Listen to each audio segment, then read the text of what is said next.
Hey everyone, how's it going? Welcome back to Nintendo Prime. I don't have a hat on tonight, so you know what? You're getting all natural Nate here. No fancy hair stuff in or anything. Just kind of chilling on a Friday night. It is April 15th, 2022. We still have no idea when Summer Game Fest is coming. We still have no idea when the next Indie World is happening because Nintendo is a little overdue on that. We still have no idea when Nintendo's going to start any more campaigning for games besides Nintendo Switch Sports, which they obviously had a previews dropping this past week, so that's cool. But obviously Nintendo news has been extremely dry over the last few days, which happens. There's usually a lull before a storm of news comes. Don't know when the storm's going to begin. Might not happen until May. Might not happen until June. It's going to probably be a little bit. So we're going to have to be patient. Now, that being said, welcome to the live stream. I'm going to shout out everybody here in the chat here in a moment. We are doing a bit of a special stream tonight. You can call in to the stream if you would like. All you have to do is follow us on Discord and then DM me with whatever, let me know whatever you want to talk about or debate or ask questions about. And I only require that you have headphones. Okay, please have headphones so we cut down on any possible echo.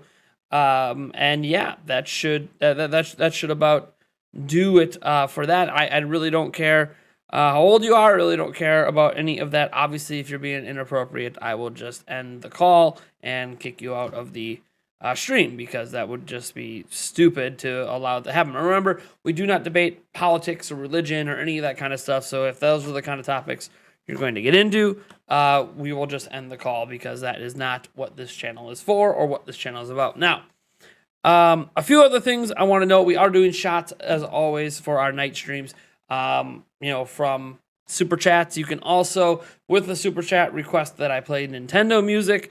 I don't really care what kind of music. You know what? I don't really care that much.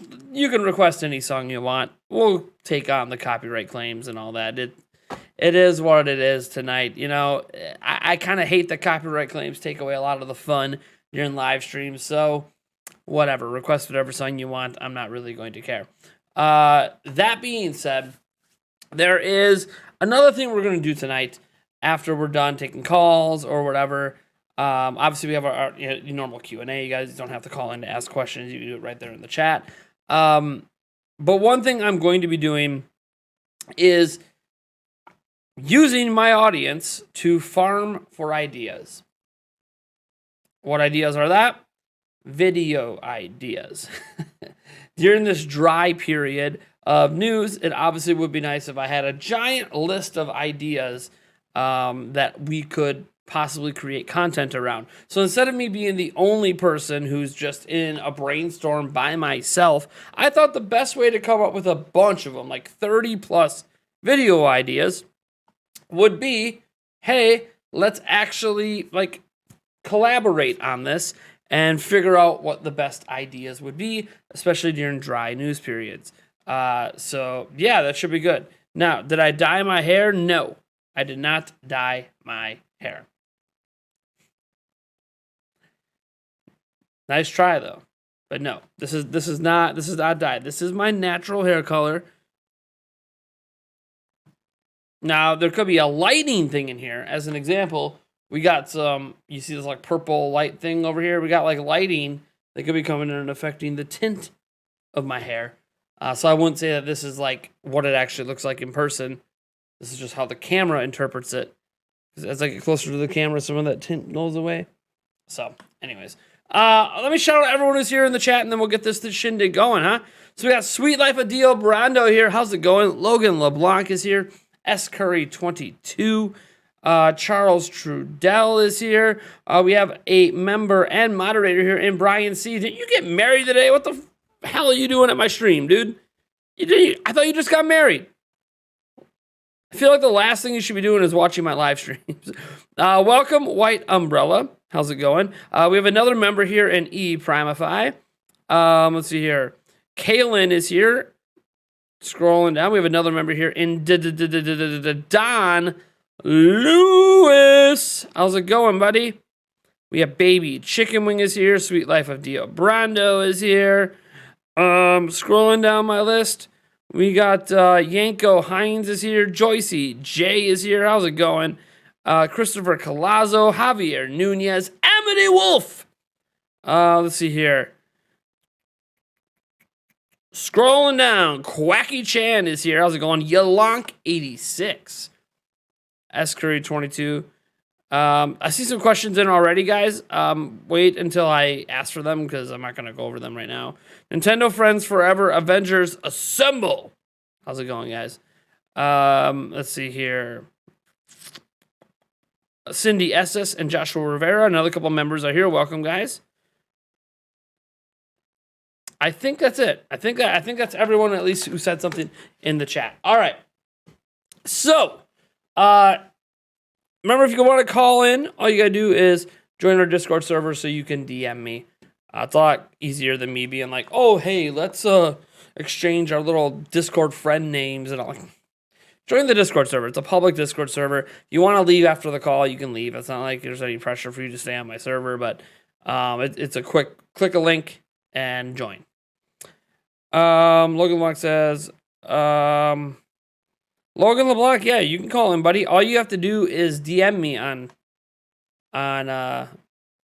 Discord and let me know when you're ready. And all you gotta do is have some headphones, and we can get you on the show if you want, buddy. I'm just double checking my settings on Discord because I know my voice is set to a different microphone. We gotta change that. Sounds good. All right. All right. I don't not using Google Voice. Not using Google Voice. I don't think there's anything wrong using Discord. If joining a Discord server is too many steps, then you really don't want to call in. Let's see here. All right. We have our first caller coming in. Logan LeBlanc. Let me get my headphones on here. And give him a call.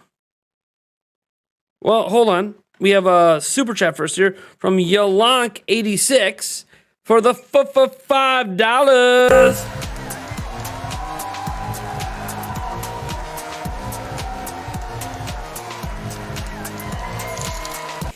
Thank you so much, Yalonk. Says, cut the standing on the raft looking at your face. In the end, we had lost a fellow sailor. Yanubo was too heavy to float, and he drowned. Well, you know what's funny about that? If you're like overweight, you actually float better. It's like the opposite. Fat floats. So like the more muscular you are and the less fat you have, the easier your body sinks. The more fat you have, the easier it is to float. Anyways.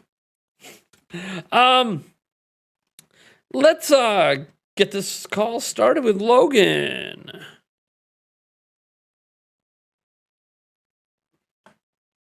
Hey, Nate, can you hear me? Hey, buddy. How's it going? What's up, Nate? I'm all right. How about you? Good. How are you, Nate? I'm alive and kicking this Friday. Sweet. So I had one question, Nate. Yes. So Summer Games Fest, do we see Mario movie content? And if we do we get a new game with it? So Summer Games Fest, do we see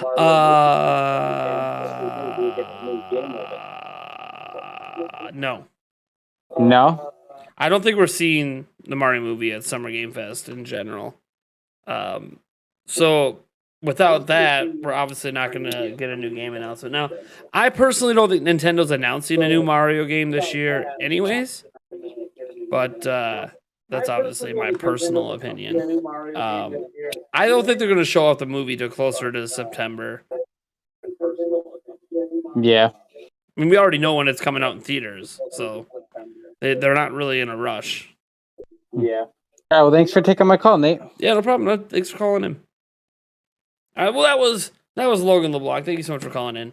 It's that easy, guys. You don't have to, you can be on that quick. You can be on a bit longer if you want. It's all good.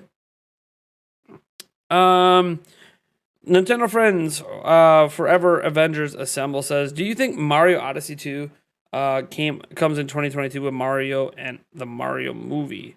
You think the Mario Odyssey 2 comes with Mario movie because they delayed it? No. Now look, I don't work at Nintendo. So it's not like I have inside knowledge. But what I can say is this. I don't think Mario Odyssey 2 is happening. Because if we were going to get Mario Odyssey 2, we would have already had Mario Odyssey 2. I think they're working on a completely original 3D Mario game, and I do not think it's getting announced this year. In fact, I think it might even be a launch game for the next Nintendo platform. As for it coming in with The Legend of Zelda Breath of the Wild 2 being delayed to spring, no, I don't know that Nintendo needs anything else. Xenoblade Chronicles 3, Bayonetta 3, Pokemon. I mean, it's kind of lining up that they're going to be just fine this holiday if Zelda isn't even replaced. So I just don't, I honestly, we were just debating, like, what was this, 2 months ago? Like, man, when the hell is Breath of the Wild going to come out? They have such a packed end of the year. Is it going to really come out in December? Like, they have so many games. I'm not saying there won't be a new game added to the holiday slate. I just don't think it's going to be a big game, right? A big game. That's a background. You mean on the Logan call? That was coming from his end. I think he had my video playing, my stream playing, and it was coming through his microphone. So if you're talking about doing the phone call, that had nothing to do with me. Yeah, that was Logan. He was probably using headphones, but then the microphone he was using was picking up, I think, the stream. Yep. It happens. I heard it. I knew he wasn't going to be on long, so I wasn't going to make a big deal out of it. Man, I don't know what's going on, too. Ever since I rebooted my computer, my mouse just jumps all over the place. It's kind of weird. All right. Anyways, not that things aren't working, so I want to make sure I get the stream view up. So E-Prime, if I had a question, he's asked it a couple times. I guess I will get to it right away. And he says, Nate, why no stream on Wednesday? Well, Wednesday was supposed to be the podcast. Podcast got moved to Thursday. I usually don't stream on Thursdays, so I didn't stream on Wednesday. Figure that that's pretty obvious, but if it wasn't, we moved the podcast to Thursday. Thursday's usually a non-streaming night, so Wednesday became a non-streaming night. Now, we didn't stream on Tuesday because YouTube was having problems. But people know that because we're all using YouTube, and we all know that there were issues on YouTube on Tuesday. And then Wednesday, we talked about it. We had guests that canceled. We moved the podcast, and then we just didn't stream on Wednesday because I don't stream every single night, guys. I got to have nights off. And now my streams have been, because we didn't stream on Tuesday, it feels like a really light streaming week, but stream was on TV. Yeah, it was on some device coming through your microphone. Did you hear about No More Heroes going to PlayStation and Xbox? Yup. You know what's weird? I'm going to show you guys something here. Because I don't care that No More Heroes is going to other platforms, like, at all. Not bothered one bit. But I've seen a number of videos today that are like this, because there isn't any news to cover, right? Like, there's, like, no big news today.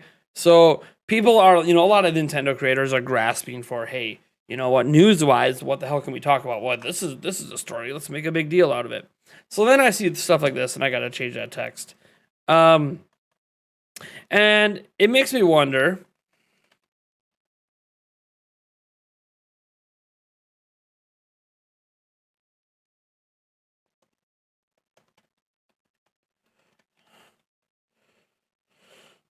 Getting my text changed there. So it makes me wonder when I see stuff like this, and it's not just Switch Force, it's other people as well. Nintendo loses a big exclusive game, and like you see all these sad faces and these people reacting like, oh my god, this is such a bad thing. I'm happy for Grasshopper Games. They were able to convince Nintendo, who paid for the game, to allow it to release on other platforms, and because of that, they get to reach a wider audience. I don't really know why that is a problem, why people are sad to lose a third-party Switch exclusive. Who cares? I also hope Triangle Strategy goes to other platforms. Like, who cares? It's good for these smaller games to reach a larger audience. We don't need to be selfish.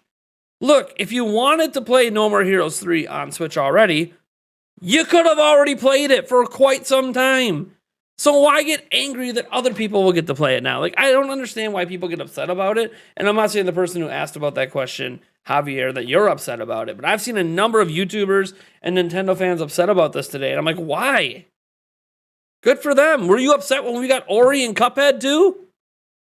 Man, it felt really great when we got the Ori franchise and we got Cuphead when those were Xbox exclusive, right? It felt great when we got those. Right? It was a good thing. It's a positive thing to release these games on more platforms. I wish Halo was on PlayStation and Xbox. I wish Zelda was on PlayStation and Xbox.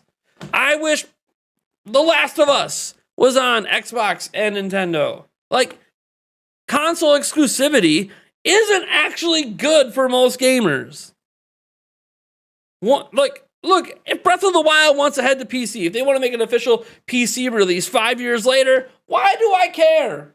Cool, great for PC gamers. I mean, I do care because I am a PC gamer, but, like, who cares? It's more people getting to play a good game. So, like, I think it's a positive thing, you know? It's a positive when games go to more platforms. Yeah, Javi, I wasn't saying you. This news today has been, like, all over my feed and my Twitter, and people are like, oh my god, why, this is so bad. Why Nintendo sucks, they're losing. I'm like, okay. Can we relax now? Like, oh yeah, and guess what? Sony's releasing a lot of their games on PC, I guess Sony sucks now. PlayStation sucks ass. Like, who cares? It's more people getting to play.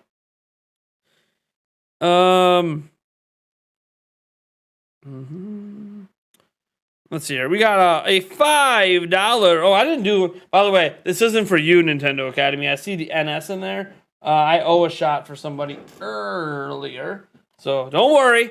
This isn't you.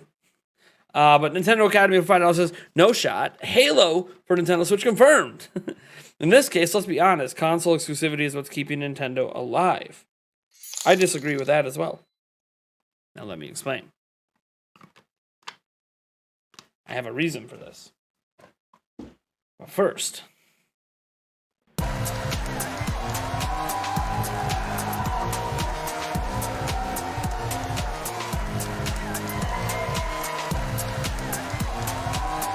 I have no idea what that was. I literally just made it up. Cheers to the prior 5, and then... All right, so, Mike. Here's where I disagree. What's keeping Nintendo alive? What's keeping Nintendo alive is of all of the console manufacturers in the market, Nintendo is the only one that just does video games. That's it. That's their focus. Their focus is video games. They make video game hardware for video gamers. Now, that's not to say that PlayStation and Xbox hardware aren't for gamers as well, of course. But they're not just gaming devices. They do a lot of other things. I mean, all you gotta do is go to the Switch and realize there's no Netflix. Seems like a negative, sure. But also, hey, you didn't buy a fucking Switch to watch Netflix, right? You bought it to play games. And you probably bought it to play games on the go. And it's that portable aspect that I think really carries Nintendo, because Nintendo's had a lot of competitors enter the handheld space and none of them have succeeded and stuck around. The latest right now is Steam Deck, and some people even debate if Steam Deck's even really a competitor because it's more so just a PC that's in your hands. So there's going to be a lot of ins and outs with this, but I think the portability is what keeps Nintendo alive more than anything. Obviously, you have to have the games, but if, let's say, Breath of the Wild was on every platform, but also on Switch, I think Switch would still be relevant. Same for Mario. Same for all. Like, if they lost all of their exclusives and they went to all the platforms, I don't think that makes Nintendo any less relevant because those platforms aren't portable. Portable gaming's a huge sector. So, I wouldn't really think that would ruin anything. Now, obviously, we don't have to really worry about it because we're talking in hypotheticals here, because hypothetically, would Nintendo exclusives? No, they're not going to be. But we're not, like, today, we're not even talking about it. We're talking about a third-party company that made a game for Switch going multi-plat. Like, cool. Good for you. They need the sales. They need the attention, right? Nintendo's doing all right. Brian C. said, if Nintendo contracted you to produce a new IP game, what type of game would you make? Action adventure. I'd make something to work alongside the Zelda series. Maybe in like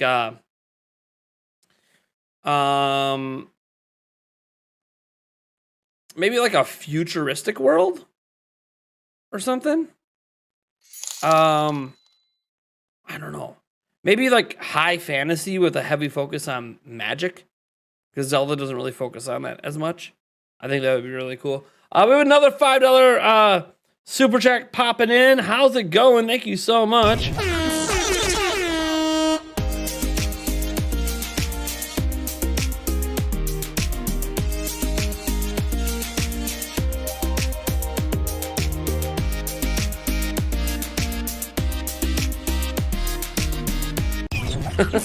All right, you versus me TV with the $5 says console wars are almost irrelevant after Game Pass.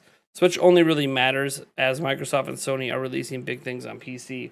We'll see about Nintendo. That's an interesting take. Console wars have always been irrelevant. Talk about a hot take. Want to know why console wars have always been irrelevant? The only people that care are fans bitching because they want people to think that they bought the right device. That's it. What are console wars? It's fans bitching at other fans, consumers bitching at consumers, because one consumer bought one device, another consumer bought another device, and both consumers want to have their purchase validated by other people. Example, iPhone, Apple products, versus Android. PC versus Mac. Like, well, what's the most popular Android? Like Samsung? Like Samsung phones versus Apple phones. There's always these debates and these arguments and this warring, just like there is between fans of PlayStation, fans of PC, fans of Xbox, fans of Nintendo, and whatever else has come out with Sega over the years. Like, it's all irrelevant. None of it actually matters. What matters is when you turn on your video game on whatever platform you play on and whatever game you're playing, are you having fun? Are you satisfied? If you're playing a game on your phone and you're having a blast, you're satisfied then, right? Who gives a shit if everyone else is going to tell you that's not real gaming? Who gives a fuck? You shouldn't. Have fun. Console wars have always been irrelevant and always been stupid. Has nothing to do with Game Pass. Has nothing to do with PlayStation bringing games to PC. Because you want to know what people are going to argue with, oh my gosh, PlayStation and Xbox bringing their games to PC. PC's not a home console. It's not the same market. Fine. Argue whatever you want. Nobody gives a fuck. The only people that care are people that cannot find satisfaction in the device they bought, so they deeply care that other people will validate their purchase. Nobody wants to feel like, oh, I bought the wrong one. I invested in the wrong one. I put too much money in the wrong one. And that's where console wars come from. I bought Nintendo, and I want Nintendo to always be number one, because that means I always buy the right system and always buy the right games. So screw Sony, screw Microsoft. And then, oh, PC Master Race come in. Oh, all of you suck. Oh, you guys talking about 4K? You want 4K 120 FPS? I got 49-inch ultra-wide 4K 240 hertz monitor running a 3090 Ti. 128 gigs of RAM. 12900 KS CPU. Rah! Can run everything in 8K. Like, dude, nobody cares about that crap except for the person playing. Like, all that matters is that you enjoy the things you're playing on the devices you're playing them on. And if you don't, then it's time for you to search for other devices and other games. That's it. Wars over console shit to validate opinions and validate purchases is the dumbest thing that's ever existed. And it exists in every industry in the world. I love McDonald's, though. I love Burger King. They both are garbage. Well, fine, you're right. They're both garbage. That's why we go Subway. Subway's so healthy. Oh, yeah, okay, Subway's so healthy. Whoa, fuck that. I'm going to go to Jimmy John's instead, man. If you want to go to a sub shop. Oh, man, no. I'm going to go to my local deli, where they pre-make my sandwiches for me there. And that's even better. Oh, fuck you. I just go to the local gas station and just buy whatever $1 sandwiches in the bin. Like, who cares? Like what you like, enjoy what you enjoy. All that matters is that you are happy. If you're happy, you don't need to base your happiness on what other people think about the crap that you're playing and enjoying. And that's why console wars are dumb. They've always been dumb. Has nothing to do with anything recently. And they're always dumb, because debates over what's better than another thing is dumb. The only debate that should be happening is internally. Do I feel satisfied with my purchase? The answer is yes. Cool, you made the right choice. The answer is no. Okay, then you made the wrong choice. Console wars is like choosing your NFL, NBA teams. You can have a favorite and enjoy a rivalry, rooting for your company system team, but still play elsewhere. Yeah, like, console wars have always been dumb. I don't like the idea that Game Pass has suddenly made it. Like, what the fuck did Game Pass do? Microsoft's games have always been on PC. Oh, now it's all in one subscription service. Okay. And let me tell you something about the Microsoft Store on PC. It sucks. I know, because I used my Game Pass subscription to do Age of Empires 4, and I constantly have issues running Age of Empires 4 through that stupid Windows Store. But when I just bought it straight up for PC instead of relying on Game Pass, all the issues went away. So, like, even as a PC gamer, I'm frustrated with how Game Pass works on PC. This is officially your favorite stream now. Yeah, you have all the consoles. I love what I love. Yeah, I mean, that's the thing. All console wars are people just wanting to feel vindicated for what they spend money on or what they support, right? It's kind of like, it's funny. Not to get political because we don't do politics or whatever, but it's funny whenever I see, like, around election time, local elections, national elections, whatever, when somebody has to publicize their ballot, right? Ooh, look who I voted for. Why does it matter who you voted for? It should only matter to you. but you do it because you get attention and you get vindicated by other people agreeing with what you did. And then you get in arguments with people who vehemently disagree with you. And then you sit there for hours on end on your phone, tweeting away, or like, you know, on forums or in comment sections and like, you know, on other social media, TikToking away, talking about how stupid the other side is. And it's like, you know, you both kind of look dumb in this moment. You both look dumb in this moment. Everyone looks stupid. Nobody looks good. And that's kind of the way it feels like with console wars. Whenever I see like a vehement Nintendo fan fighting against a vehement Sony fan, I think they just both look stupid.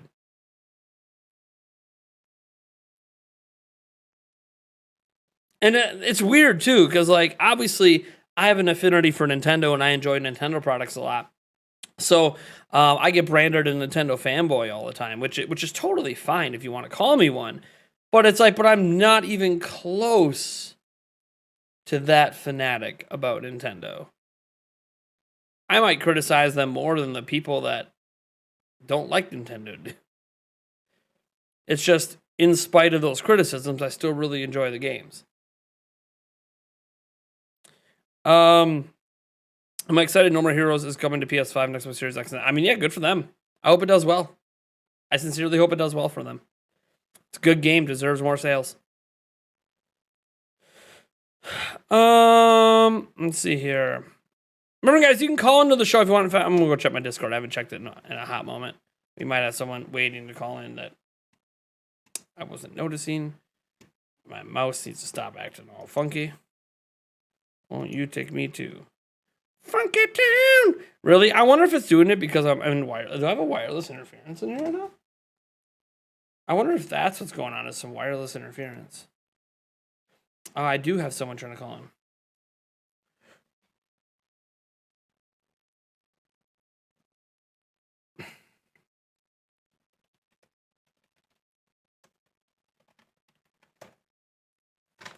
All right, we do have another caller coming in here. A fellow content creator. For a very interesting conversation based on the topic that this person has presented to me in private. I'll wait for them to get back to me here first. I don't know if they're watching the stream right now. If they are, you know who I'm talking about because I just responded to you on Discord. So we do have another caller coming in. Coming in hot. So I'll leave that window open until they get back to me here. Let's see here. Logan LeBlanc says, the only time I complain about exclusivity is when a game comes out for all consoles and one console gets all the perks, like Avengers game, PlayStation got everything otherwise. Oh, yeah, like those paid perks that some of those systems do. Oh, yeah, there's like extra content in the game on this platform because the company paid for it. I don't know, that kind of stuff. Joycee J is going to be calling in, it sounds like, as well. Cool. Shadowfox Infinite, you are in. Cool. I'm on Discord is weird. Oh, yeah, Discord is funky, dude, sometimes. Well, let me know when you want. I could start the call, Shadowfox, if you want me. You're the next up on the list, then it sounds like probably Joycee J after that, and whoever. And I'm not rushing the calls, you know. Like, you're not going to be on all night, buddy, but, you know, give me on for a decent while. Talk about what you want to talk about. Debate anything you want to debate. Have some fun. Wow, YouTube's drunk.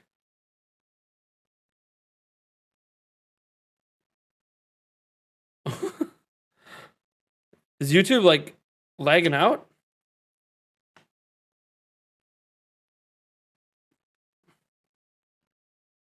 What's going on with YouTube? You guys having a problem with YouTube? Well, let me load a new YouTube tab and see if there's... Let me load the stream normally for like a normal viewer. Actually. Not the back end view.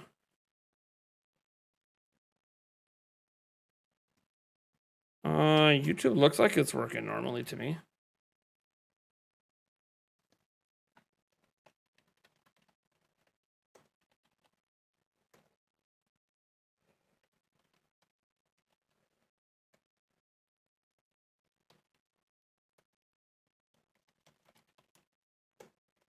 All right. All right. Is YouTube looking okay for you guys? What the hell's going on? Stream is fine. Chat, no, not so much. Let me try type in the chat. Chat seems fine to me. I mean, here's the problem. I'm logged in on my account, so I don't know what it's like for a guest.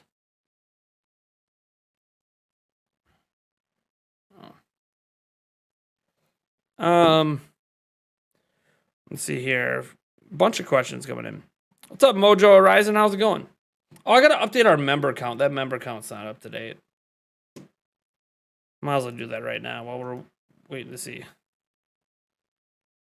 Member count.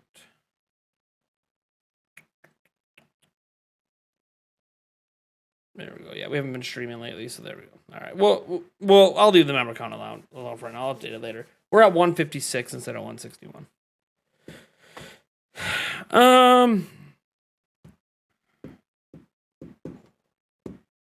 Shadowfox, you ready to go? Yeah, we were friends. That's why it wasn't working. If you're ready to go, Shadowfox, I'll give you a call here. And then we got Joycee J up next.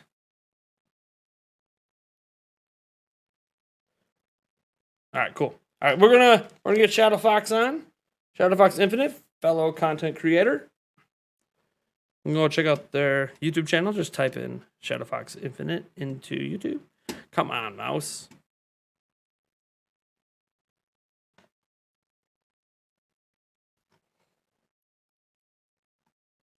Hello. Hey, what's going on? Hey, how you doing, bud?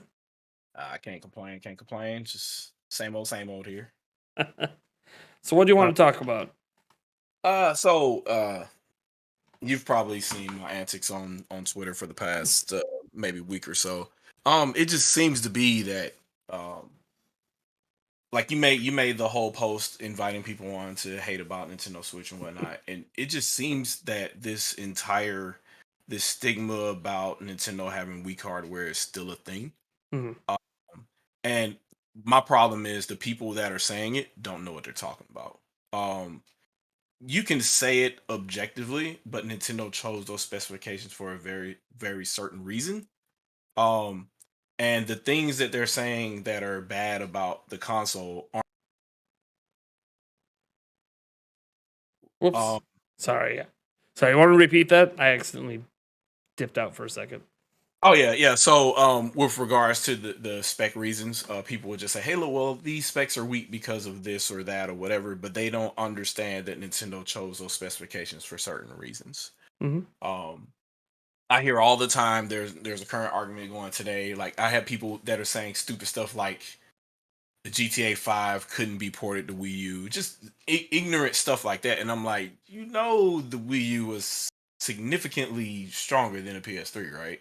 It's just one of those things where people don't understand that, and the first thing they do is they try to go to numbers and say, well, these numbers are higher, so therefore, but you don't even understand what those numbers mean. So when we dig down into it, then they walk away and they try to point somewhere else, and they don't want to have a conversation anymore, especially on Twitter, because they can just say, look over here, here's another meme, don't pay attention anymore.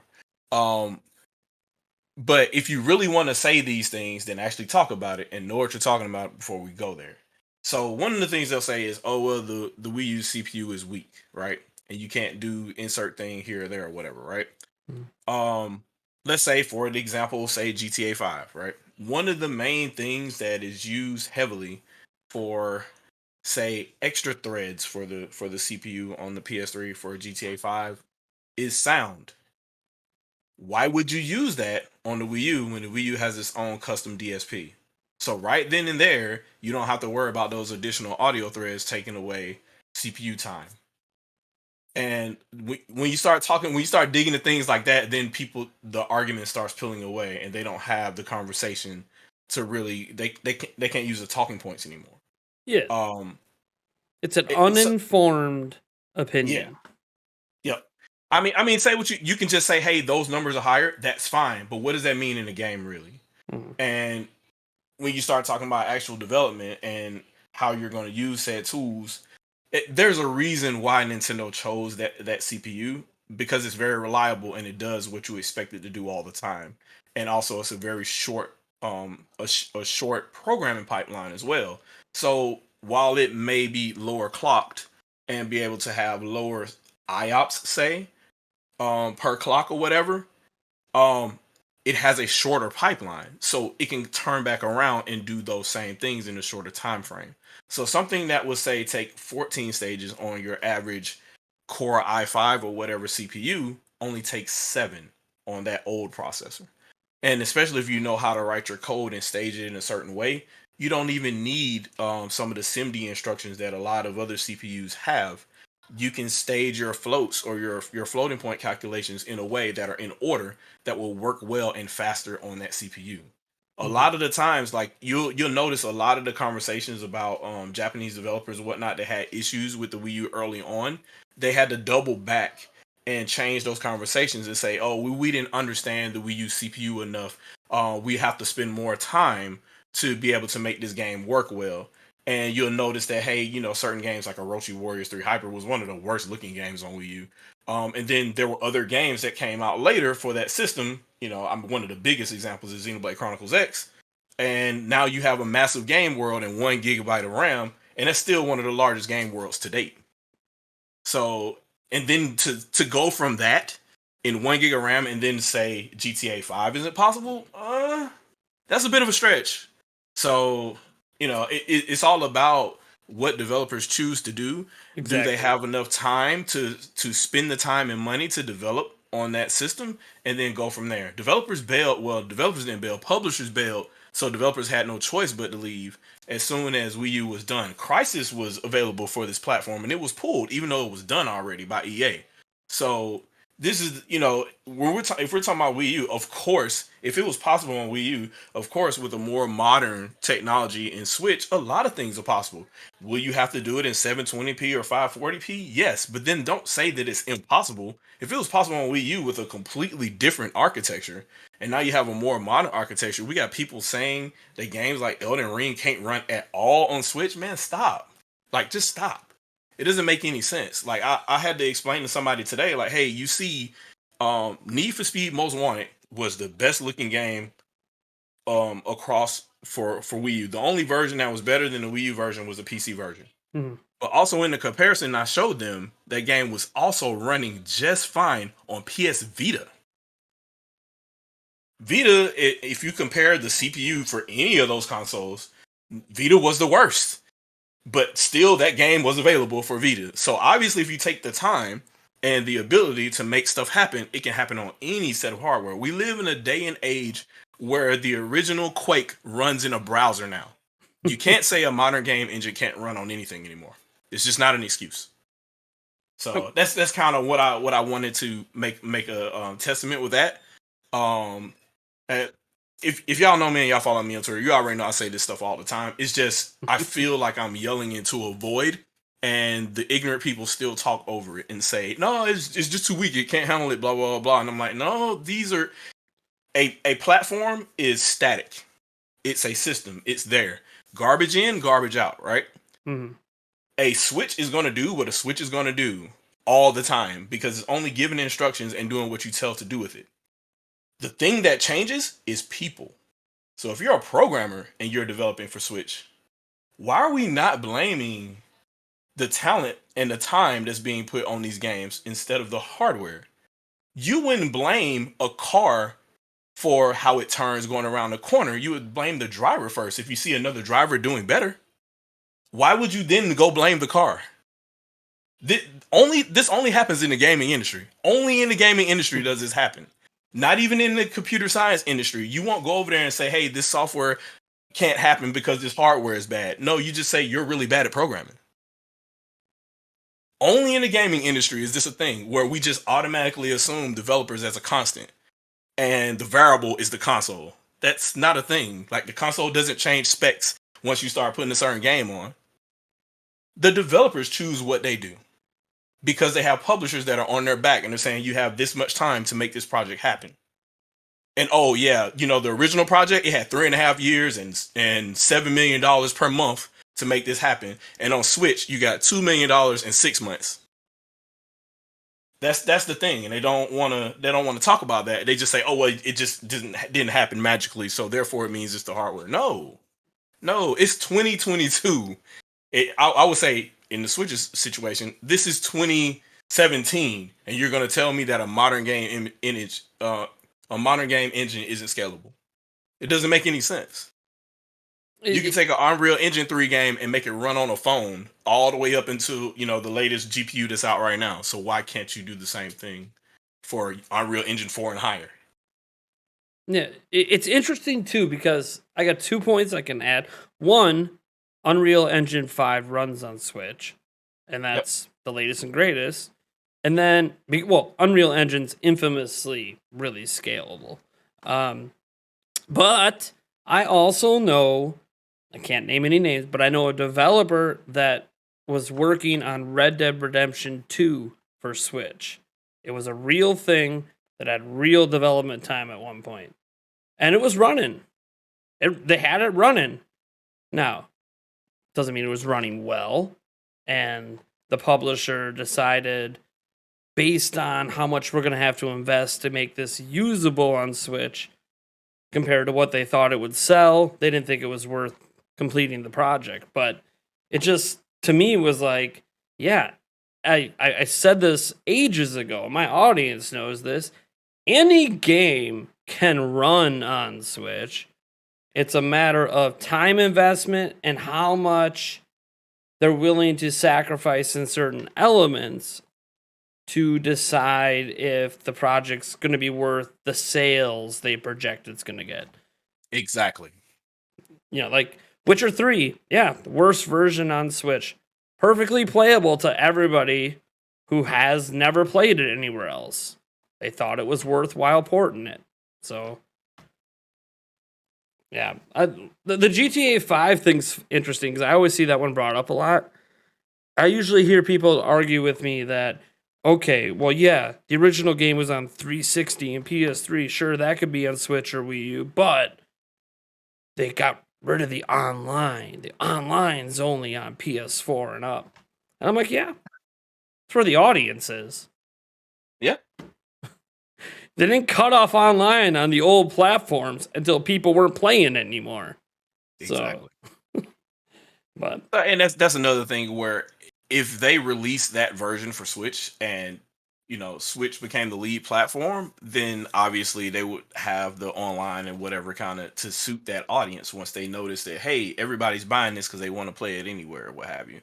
So it's just one of those things where it's about money. You want return on investment. And for the longest time, publishers were not giving developers ample enough time to make those projects work on the Nintendo platforms because they didn't think they were going to get their money back.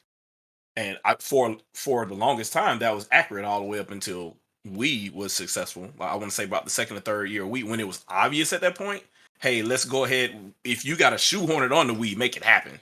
And that's why we started seeing stuff like the entire Call of Duty 4 campaign on the Wii in 480p, like in 88 megs of RAM. Like, so if that's possible, why are you telling me that a Switch version of an open world game can't happen? Like, it just doesn't make any sense to me. Yeah. And personally, I think a lot of it comes down to just console wars. Exactly. That's really all it is. They don't care what Switch can and can't run. It's just a feather in the cap. They can say to, hey, this is why I play on PC. This is why I play on Steam Deck or PS5. Like, that's fine. Play the games where you want to play them. Nobody cares. Yep. But like, you don't have to put down a different platform because it doesn't have the game you want to play when you probably wouldn't play it on that platform anyways. Like, exactly.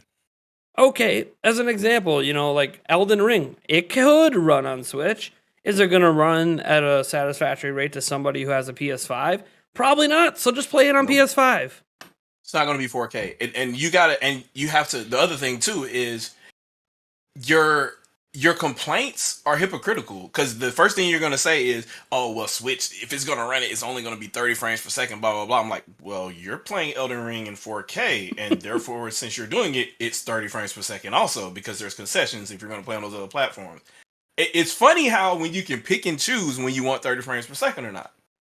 Oh, well, it's in 4K, though. Oh, okay. So 30 frames per second is okay. Which one is it?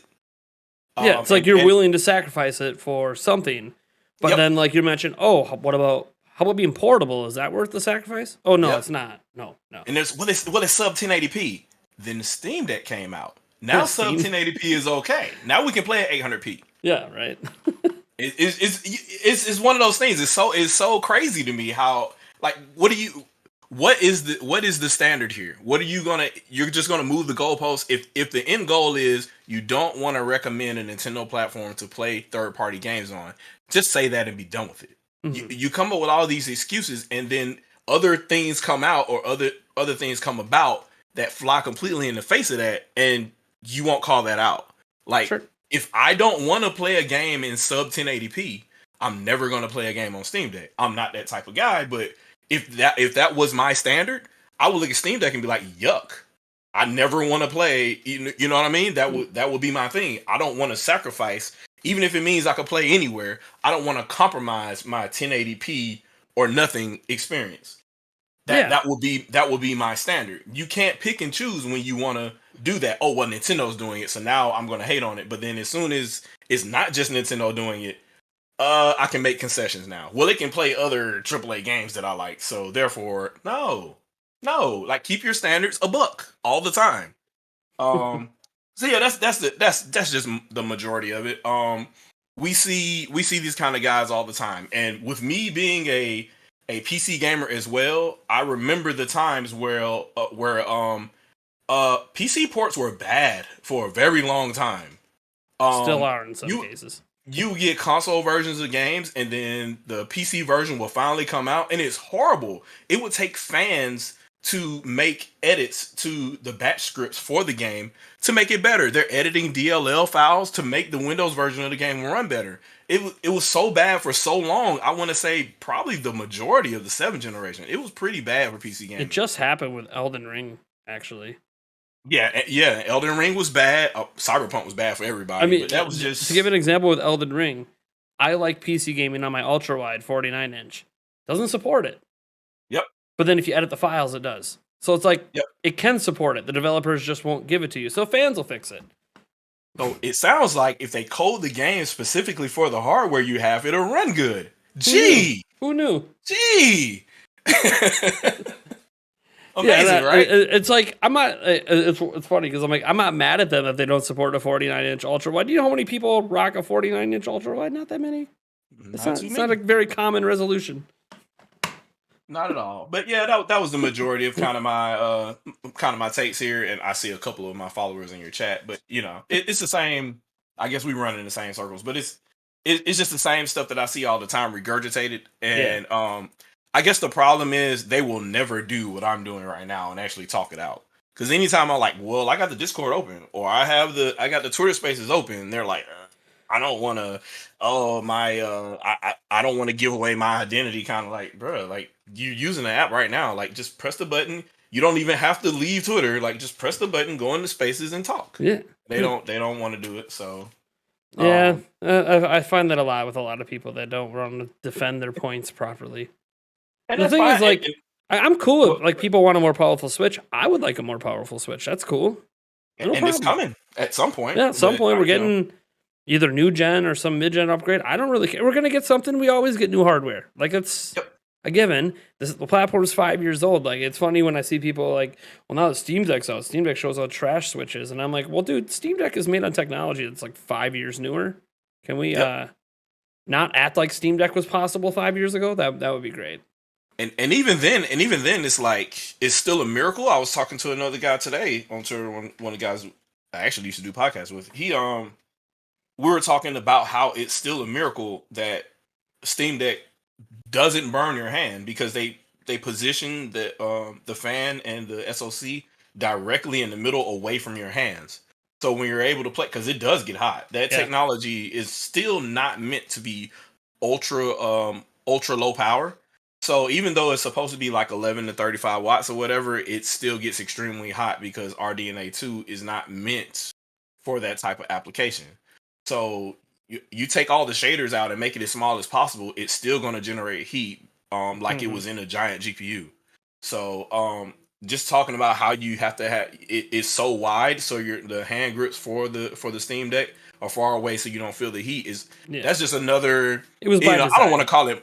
Yeah, I don't want to say it's marvelous engineering, but it's just Convenient. it's a good thing that it's convenient that you don't get to feel that, because if not, it's it won't feel good touching all that. But you need it if you want that performance in I mean, it's in just palm like of your hand. laptops. You know, if you have a gaming laptop, you're not putting it on your lap when you're gaming. It gets way too hot. No, It's just way too hot. yeah. And I know that because I have one, and hell no, it's always on a table somewhere because even when I'm not, it sometimes gets too hot. So Yep. And when you think about it too, this is Switch in at what would have been 2016 when they decided to print a whole bunch of these a bunch of these SoCs Yep. in a fab. So it was still at the time when they decided to say, "Hey, we picked this at the end of 2015." It was the top of the line. There was no SoC that was close to what that certain SoC was doing. So until it launched, there was an iPhone chip. I guess it came out then at the time that beat it. So hey, Manando yeah, Mario, yes, that is Shadowfox Infinite chat with me. Right yes, it's me.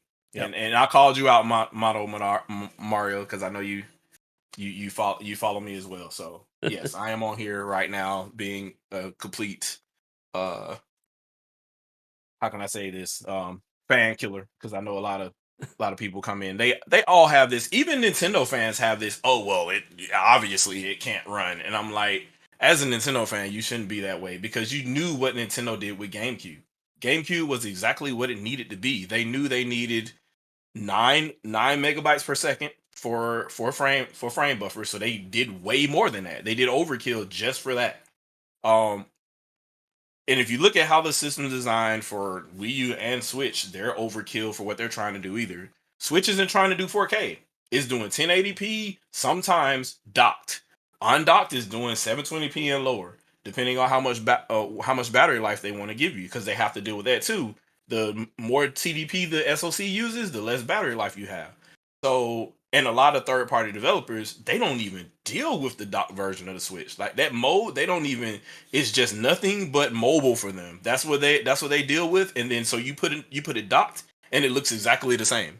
So a lot of the times people have to understand that that's the way that the system was looked at when they were programming for it, and not sit there and then try to lambaste the system and say, oh, well, it doesn't do it, blah, blah, blah. It's not able to blah, blah, blah. Like, bruh, they were given this game, they were given this platform and this SDK within like 6 months, and they're like, go. So what do you expect them to do? You know, with not even a fraction of the amount of talent that the original, like, imagine Mortal Kombat, right? Developed by an outsourced team. What they did was a miracle, considering they're porting code from the originally intended PS4 version, right, which was the lead platform with over 100 developers, and they had over 3 years to work on that game, coming after Mortal Kombat 10. And the Switch version is done in less than a year. And they know nothing about this platform. They have to port all the code over from PS4, which has way more cores than the Switch does. So they have to use the DSP instead of CPU cores for audio and stuff like that, and strip assets so they don't use as much memory to bring this game down. And you're complaining because, oh, the resolution isn't as high as I want it to be, when they targeted 60 frames per second no matter what you do. It's weird to me. It's just weird that knowing that you want to be a tech head, but then you're going to ignore that other part of the tech part, the programming part of it, the development part of it, The most then say, important part. yeah, the most important part, and then say, well, it's kind of not there. Well, if you're going to be that technical to say it's kind of not there, you also have to acknowledge what they had to do to even get that to happen in that amount of time. So it's like, I don't know, man. I don't know, but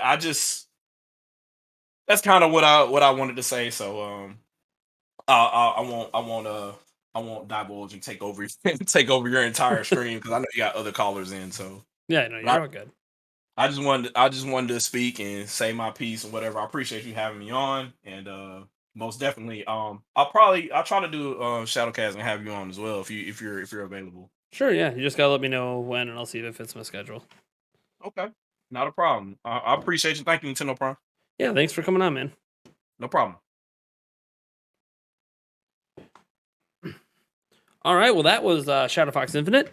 For those who don't know, he fellow content creator, obviously big Nintendo fan, also knows what he's talking about. He's not someone that I would call a fanboy. As you could see with all of his arguments against all that stuff, it was all based on logical interpretations of actually knowing how games are made and realizing it's not the way that most consumers summarize it as, which usually just, again, is all about console wars. I did link his Twitter already. I'll link it one more time for anyone who would like to follow him. He's a good dude. He's a good dude. I've had several conversations with him. We were on a podcast together once, I think, on Player Essence's channel. He's a good guy. All right, Joycee J, are you still around? Did you wanna come in for your call here? I know that you had messaged me. Let me message you back here quick.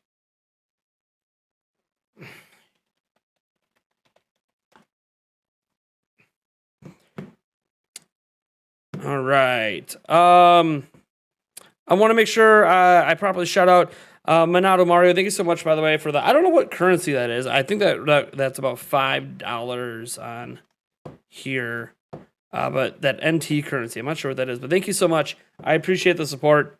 Let's give you a little dance, I guess, huh? A little one, maybe just a little.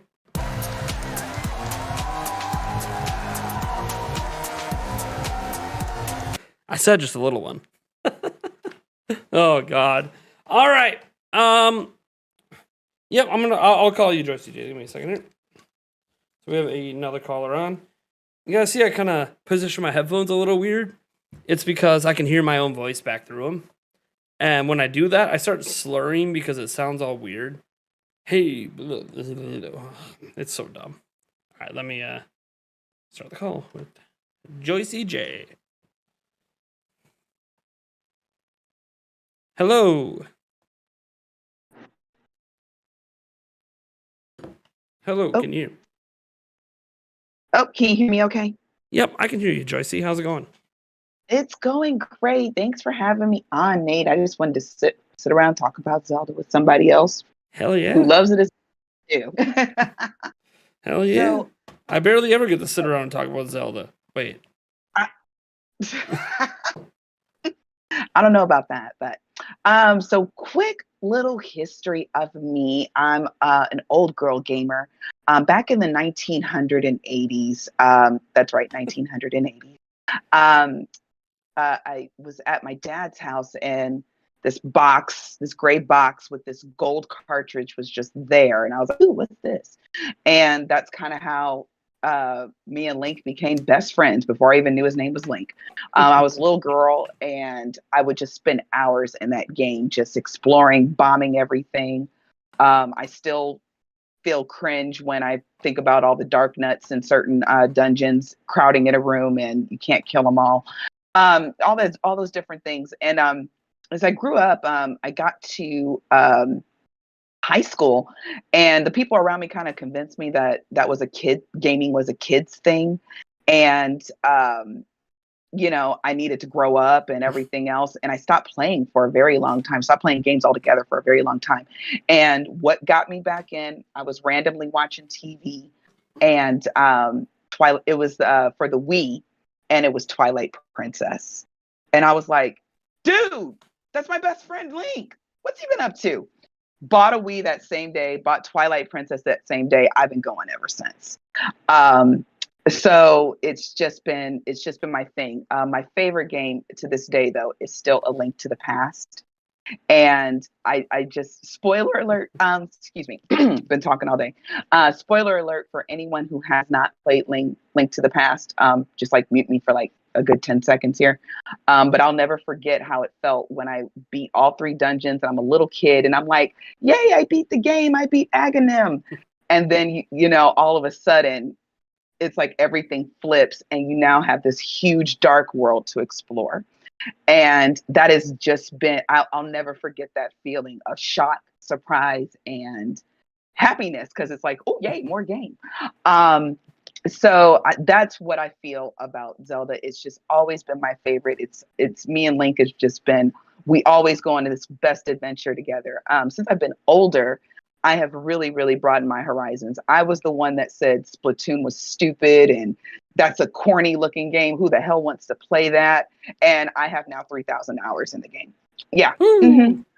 Yeah, that's a lot. That's a lot. I got it 3 months after launch. So totally looking forward to Splatoon 3.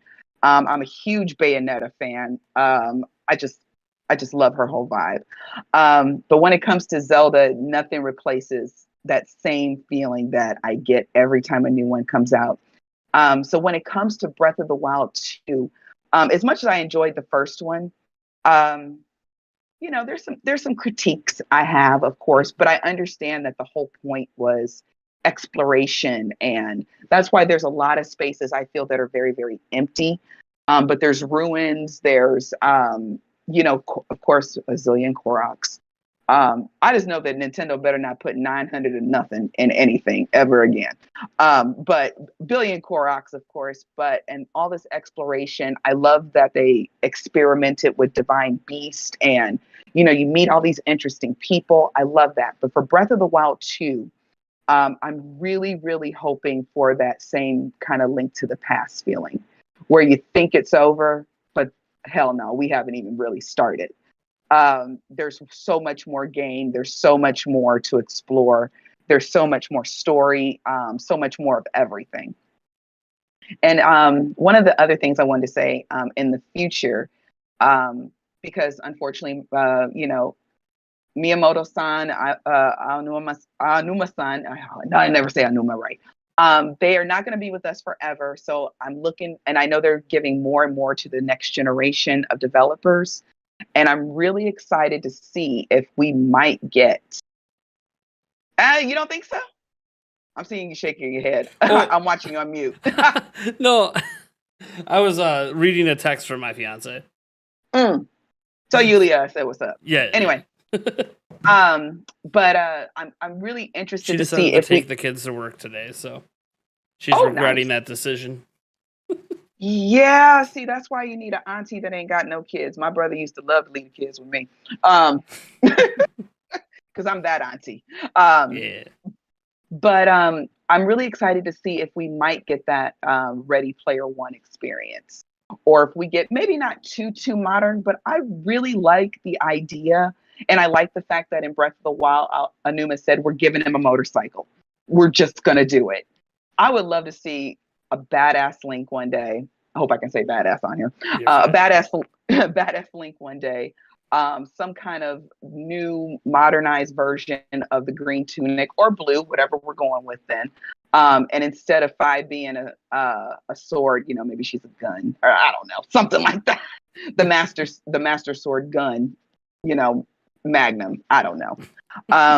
But my biggest thing that I would really love to see before I get too much older and I'm screaming at Nintendo Directs and nursing homes is I really would like to see all of the past Links come together and really just kind of really take on an incredible force of Ganon that we just haven't seen before. Like, he's all powerful. It's not just the sword that can take him out.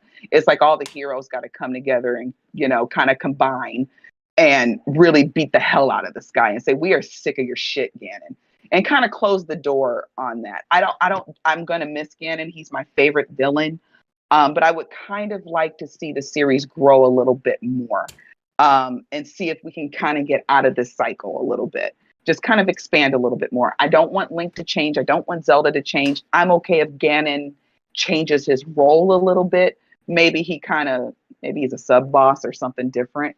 But I really, really want to see, I really just want to see that epic battle at the very, very end, one of these days and one of these games where, you got to invite your people over to watch you beat the game because it's that good. You got to stand up and clap in the middle of the night because it's that good. That's what I'm hoping to see one of these days. So that's those are all my thoughts on Zelda. Nice. Actually, not all of them, just a few of them. I was going to say, that's never all of them. As an example, what do you want to see in Breath of the Wild 2? Aonuma-san already told us that we're going to the sky. If we could, I really, really, really like, and I've read some of this in some of the magnas and everything. I would love to see our old Loftwing. I really would. Or I don't know if we could see him alive, obviously, but I would love to see some remnants that our old Loftwing was there. I would love to see old remnants of Skyloft, because part of Skyloft, I believe, if I remember correctly, I just played Skyward Sword again, or Skyward Sword HD. Not my favorite, not a bad game, just not my favorite. Um, I, I think there's a part of Skyloft is still up there. So I would like to see that. And then of course we had City in the Sky, that dungeon from Twilight Princess. I don't bring Oku back. Don't do that ever. I never want to see that thing again. But I would like to see just some remnants up there, maybe some leftover bosses, history. Maybe we do run into the original Link. Oh my gosh, I'm seeing your reaction now on mute, and it's cracking me up. Maybe we do see the original Link, kind of how in, okay, another spoiler alert. If you haven't played Twilight Princess, mute me for 10 seconds, okay? Because we know who we meet when in Twilight Princess. We do meet an old Link. Okay, and I'll leave it at that. Okay, everybody can turn your volume back up. Yeah, the hero shade. We'll leave it at that. We're not going to tell you exactly which hero if you haven't played it. But I would love to meet the original Link. And I don't really even think that that's in my personal opinion, thinking too deep about this, I don't think that's the original Link. I think that's the first one we know about. I think that's the first Link in that form to fight what Hylia needed for that particular end boss at that time. I think there's something deeper, but that's the beauty of Zelda. We can go on about lore and make up all kind of theories, really forever. And that's something I do hope that Nintendo will one day kind of give on a little bit. I'm a writer myself. You're a writer as well, Nate. You've talked about it plenty of times. There's a way to give your audience so much and not give them everything. And so you can give us a really badass story, a really great, but there was this other dude back in the day, way back in the day. Maybe his name wasn't Link. Maybe it was Bob. I don't know. Bob and Hylia were, chilling one day and, some other bullshit happened. Oh, excuse me. Some other stuff happened. You've seen enough of my streams, I think. I swear all the time. We're good. Okay. I just want to make sure I can say that on the Nate show. Okay. So I just think there's so many different places they can go with that. Maybe Ganon wasn't always, we know Ganon wasn't necessarily evil, but how did we get from Demise to Ganon? That's still something that's never been really clear for me. Maybe I missed it. Maybe somebody can help me out. But that's something that's never really been clear to me. I understand what Ganon is. I understand how he's born. Bob the Builder saves the day. You better stop. But how did we, what made him pick Ganon? I really enjoy watch a lot of theories on YouTube. And I really love the theory that Demise almost infiltrated, Groose. And it's just the eternal love triangle between Groose, Link, and Zelda. I kind of like that idea, but then again, I kind of like Groose, so I kind of don't want him to be infiltrated by evil. So there's that too, but there's so many different places they could go. One of these days, Nate, I'm going to be calling you back because I'm going to be working at Nintendo. I ain't going to be able to leak nothing, but I'm going to be working there and I'll be able to say, okay, look. I'm able to at least get my ideas somewhere on the board. I can't tell you my plan, but I got a plan. And to tell you how far off that, we probably got a good 10 to 15 years before that plan comes into fruition. I'm an insurance agent now. Fabulous money. Fabulous money. But I'm going to follow my passion. So there's just so many different ways that we can take the series. And I know that they really want to start pushing to have bigger games more often. I know Breath of the Wild Part 2 is taking forever. Breath of the Wild took forever. Skyward Sword took forever. But I know they're pushing for that. And this is a way I think that we could do it. Let's get into that lore. Let's dig in a little bit deeper. Let's give the fans a little bit more of what they want. Yeah. That's all I have to say. There's a lot of in-between stories that we've never fully explored. You could get bits and pieces from the manga or other places, Hyrule Historia, but it's never really complete. A lot of wars that are referenced, but we never actually experience. Even now that the whole timeline split's been officialized, okay, well, in the timeline after, Link fails, okay, can we see what happens? Yeah, exactly. Like, we're just kind of told, oh, this and that, and oh, then we had to flood the land. Like, okay, but like, why? I have a theory about that personally. Sure, go for What it. if what if the hero of time did it on purpose? What if he made an eventuality? This is what happens if I win. This is what happens if I lose. This is what happens if we go back in time. And I just warned Zelda ahead of time. Because the thing about it, Link is so damn quiet. You know, we know he's smart. We know that he's, you know, obviously adventurous. We know he's courageous and everything else. So what if he planned it? Or what if Zelda, you know, maybe at some point behind the scenes, you know, put it in his ear like, hey, since we can mess with time, let's plan for every eventuality. That's just a theory I have. I have nothing to back that up. Okay. But because I just felt that the time split was really kind of unnecessary. And maybe I think if Wind Waker had been better received when it first was announced and first was released in all of its beautiful tunage, then I think that they maybe would have explored that a little bit more. But I admit I was one of the people that when I was going back and playing all the games, I was like, what in the Tiny Toon Adventures is happening right now? Why? And Wind Waker is an amazing game. It's very, very much fun, and it is extremely beautiful. And let's be honest, it's aged way better than Twilight Princess. Graphics speaking, it looks way better. Even if it's not in HD, it still looks better than Twilight Princess. Twilight Princess in HD, I almost want to ask, did y'all even try? Because I still don't see the beauty in it personally. It is one of my favorite games because I love all the dungeons and the difference of the dungeons. But I was like, come on, y'all, this looks like this. Yeah, it looks like a fan HD texture pack.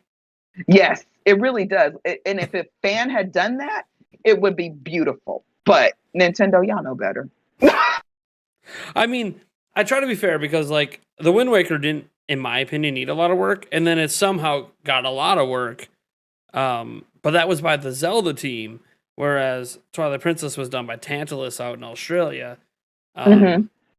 So I don't expect them to be at the same quality of Nintendo, but it's funny because I think Twilight Princess needed the most work to bring it into HD. And it got the least. So that's just I also think Nintendo felt like they were kind of quote unquote forced to make Twilight Princess in the way it looked. It's not hyper realistic. I think it's the right amount of realism for that type of game. But I think Nintendo was also like, oh, F you if you don't like our bright colors and our tunage and our happiness. You know, we're going to still we're not going to make this as graphically smooth as we could.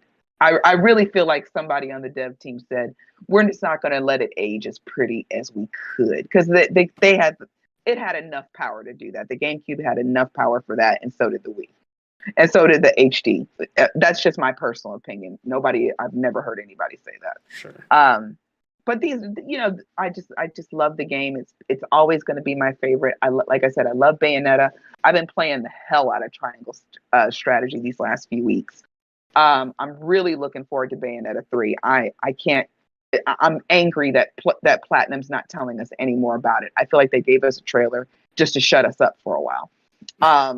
But nothing just replaces that. It's funny because the main guy behind that has noted several times he's tired of Bayonetta fans pestering him. Because, he's an asshole. Well, he is an asshole. Everyone knows he's an asshole. He doesn't care.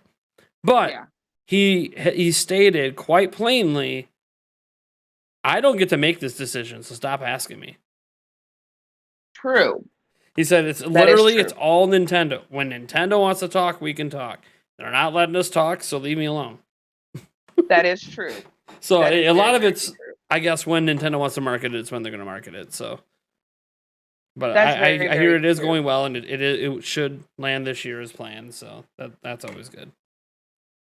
Exactly, and I'm very excited about it. But the internal hype I have for Breath of the Wild is just it's not going to go away. I'm really excited to see what they do with it, since it's a world that we already know, we've already explored.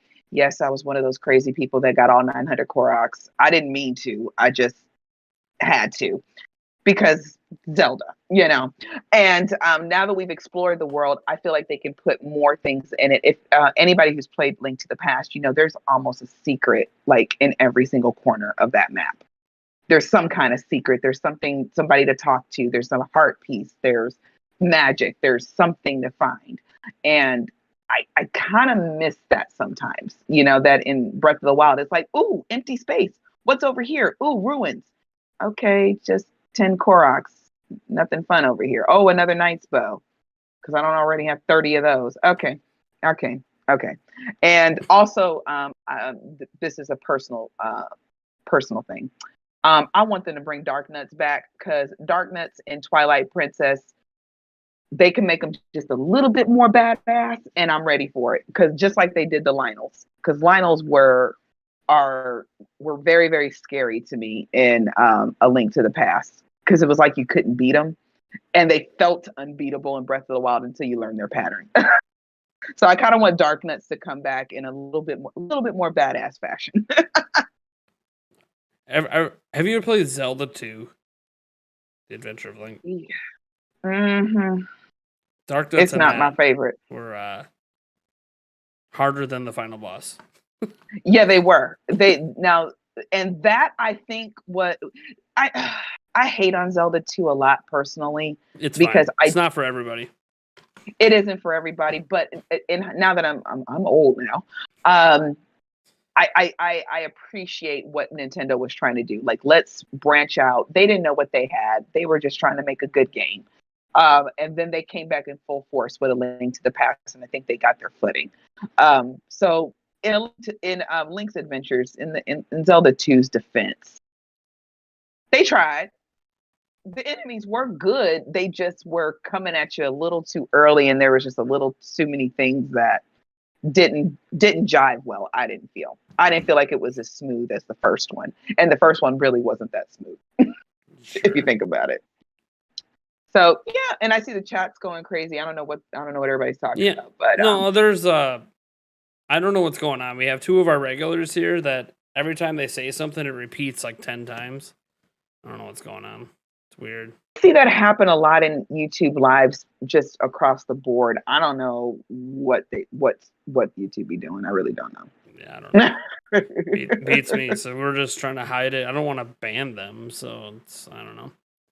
Yeah, I think that's a YouTube glitch, because I see that happen on all kind of different live streams. So that's not you, Logan? Is it a spam account? All right, I'm gonna hide that spam account then. Yeah, it's a spam account. Okay, that's how that works. There's one way I could deal with spam. Make them have to subscribe. There you go. Grow my subscriber count. Trying to get to 80,000. We're gonna get there. You're gonna get there. One of the first videos I think I ever saw of you, I want to say you hadn't completely jump-started your YouTube, but I think, were you with Zelda Informer? You were talking about motion controls for Skyward Sword and defending them, and you had on your Zelda bathrobe. Do you remember that? Yes. Yeah, that's one of the first videos I saw of you. That was so long ago. And I was like, he likes Zelda. I like Zelda. I should follow him. Yeah, I only covered it for 20 years. Yeah. That's when I was really kind of following people on YouTube and realizing there was a whole community world of community around Zelda, and not just gaming as Zelda, but I watch cooking shows, I watch the blog stuff, I watch all kind of stuff on YouTube. A lot of cooking shows. But you know, that's just what my hopes for Zelda. And one day when I'm working there, I can at least drop a note on somebody's desk and say, please do this. Please implement this. Please watch YouTube and listen to your fans and really pay attention to what they're saying. Because these are ideas that I think will certain ideas will definitely hit and resonate with the audience, especially us old school gamers. There's certain things that I think that we're just really waiting on and we haven't gotten yet. And I'm also hoping Breath of the Wild 2 kind of fulfills some of that too. And not only, I know we're going to the sky, of course we're going to be on Earth, but I'm really hoping for a dark world. I'm really hoping for a dark world as well. Or some kind of, maybe not underground, but maybe dark world. Because is Laurel still there? I mean, is Hilda over there just like chilling? Or, I mean, yeah, that's a what good happened question. to the dimension that Termina's in? You know, this is my gripe about Majora's Mask. One of my favorite Zelda games. It's just very emotionally taxing. If you really pay attention to what's going on. I really wish they had gone with the theory that it was Link's stages of grief or something like that. Because when they just said, "Oh, it was a dream," well, that's another good way to say "f you" to the fans. No, we are immersed in Termina. We care about Termina. Did that moon ever come back? You know, how are Cafe and Anju doing? Do they have kids now? I care about these things. I want to know what happened to the Bombers Club and those boys. You know, what did they keep their club going? Are they still doing, great things? What's the carnival doing? My other gripe about that game is the fact that they just dismissed Link after he saved the whole world at the end. Okay, well, we're gonna go have a carnival. You can go about your business now. Okay, bye. Dang, I can't get no funnel cake. I can't get a party hat. I can't get nothing. I just saved the world. And you're just gonna send me back to Hyrule? F you guys. That's just my personal opinion there. I'm probably taking that very much too personally, but that's how I feel about Zelda. I take that stuff very personal when it doesn't come out a certain way. So anyway, I don't want to take up more of your stream. I'm sure somebody else wants to call in right about now. Yeah, I've been going for almost 30 minutes. Like my fiance, who's been trying to call me like for the last 10 minutes. Oh, and you better answer that because I know if my boyfriend don't. She knows I'm streaming and talking to people, but it's all good. All right. Well, thank you so much for letting me just run my mouth, Nate. I appreciate it. Oh, no problem. All right. When you do this again, I'll call back and talk about more Zelda stuff. I'll talk about all the other theories I have. All right. Sounds good. We'll go. Hey, you work at Nintendo. Drop me a line. I will. I'll try to sneak you some info. I just can't promise. It's okay. I don't have to share it. I just like to know for myself. Good point. All right. Y'all be good. Much love. Talk to you later. All right. Later, Joycee. All right. Well, that was Joycee J. Very appreciative having her on, talking lots of Zelda goodness. I'm always up for Zelda conversations. It's my favorite series. I am going to, later, if you're heading out, Shadowfox Infinite, thanks for coming on and having a quick chat about, well, you know what you talked about. If you want to call in, all you got to do is go down to the description of the video. There's a link to join our Discord server. Then you can message me. I'm actually going to put some music on for you guys quick and mute my microphone. Zelda music, in fact, because I gotta make a call to Yulia. So if you see me like talking with my phone by my head, but you can't hear me, yeah, it's because I'm on the phone. So I'm gonna play some music for you guys, and I will be right back.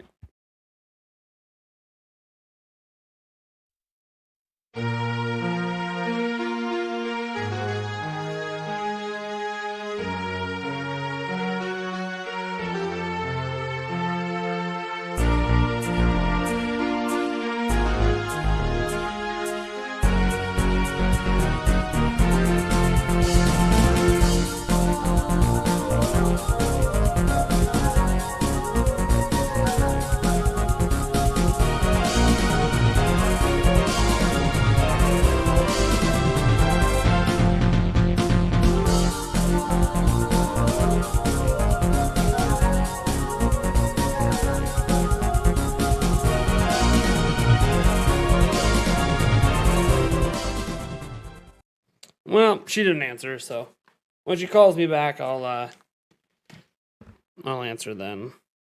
She's got the kids. She took them to work tonight, which I told her probably wasn't a good idea, but she's like, it'll be fine. They'll fall asleep on the couch, and because she works till midnight, so I'm like, why would you take?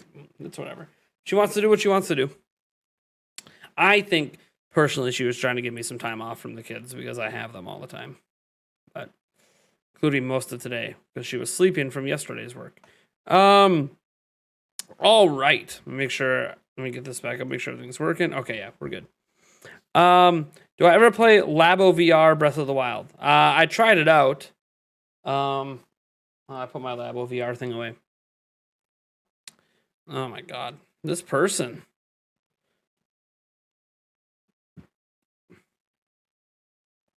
I apologize, guys. I'm shutting the chat down for a little bit and to members only. It's the only other move I have. We are having issues tonight. At this point, I don't think it's not a bot. We have someone intentionally coming after the channel at the moment. So we locked this down. My fiance's calling. I'll play that music quick until I can figure out what's going on with the chat.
Alrighty then. She regretted calling me. She's just stressed out about the kids. And talking to me wasn't helping with her stress, apparently. Anyways, yeah, so I don't know what's going on. I'm gonna unlock the chat.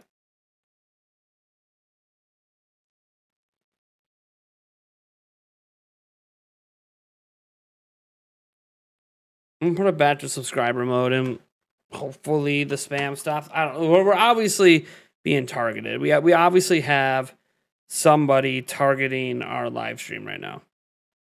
I'm just making a bunch of new accounts and coming in and targeting and targeting and targeting. Yeah, see? They're still here.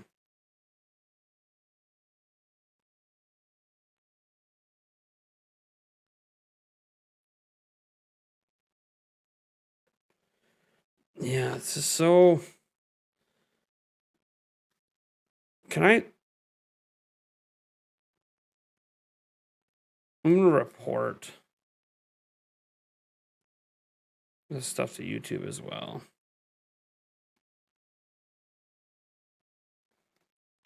Yeah, because I don't want to have to lock everything down to members only, because then the only way people can chat with me is to join. And, like, it's cool. I like when, you know, hey, thanks for the support, but I don't want people to, like, have to join to talk to me. We've been banning Ghastly Gamer. There is somebody targeting the channel.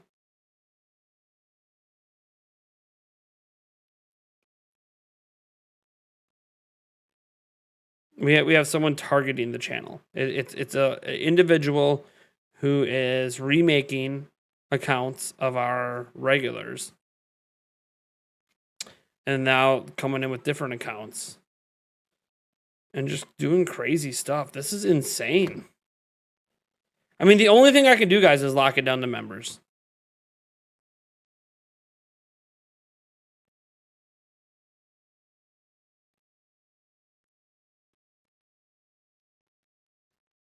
That's literally all I can do. We are banning. All I can do is lock it down to members only.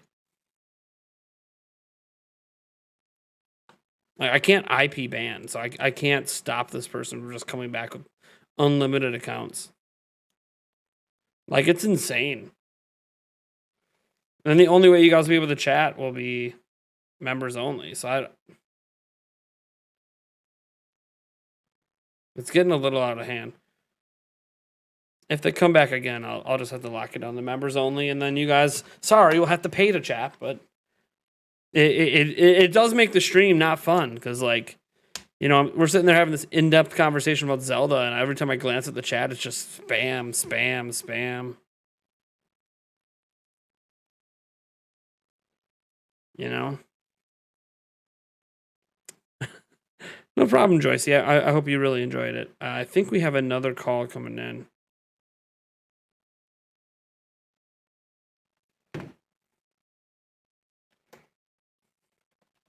Yeah, we have another call coming in.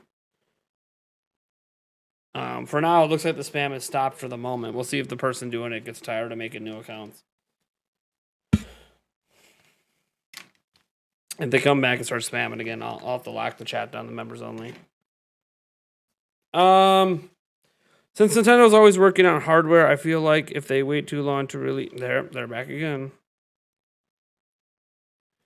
You know what's funny is they're mimicking actual subscribers. That's so weird. Yeah, we'll lock her down. You guys would like to chat, you'll have to become members. I'm sorry. In fact, I'm going to lower the membership tier for now. I'm going to make it so you guys can join for $1. It's as low as YouTube will let me go. Or I'm going to add $1 tier. Let me go here. Let me how do I edit the membership? Where's edit? Membership levels. There it is. All right. So let's.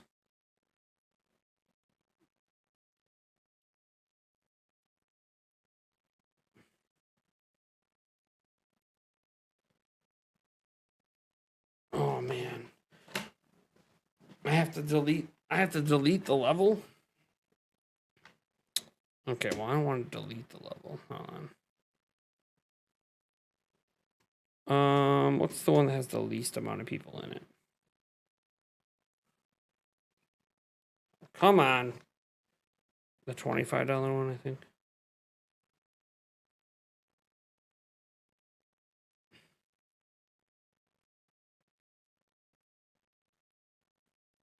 All right, so I got rid of the mythic level for now.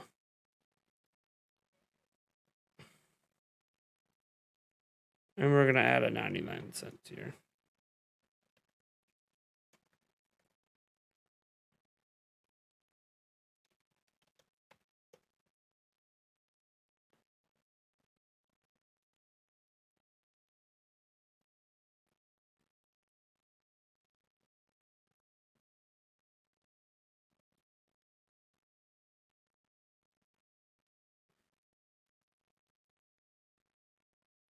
What's going on?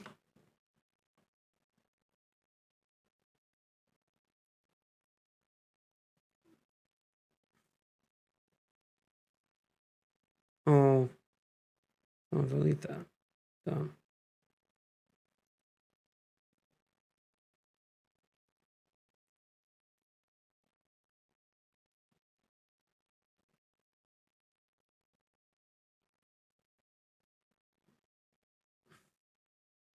Sorry, that's what I'm looking for. Done. I gotta go add. I gotta fix my membership tiers. Hold on. I haven't done this in so long. Member only live chats. Done. Yeah, I gotta fix that on all of them. The member only live chat thing broke.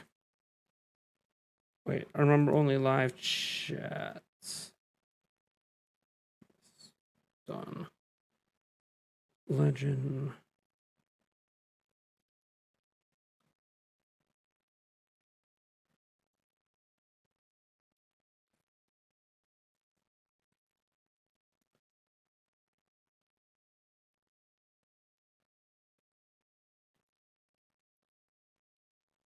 All right.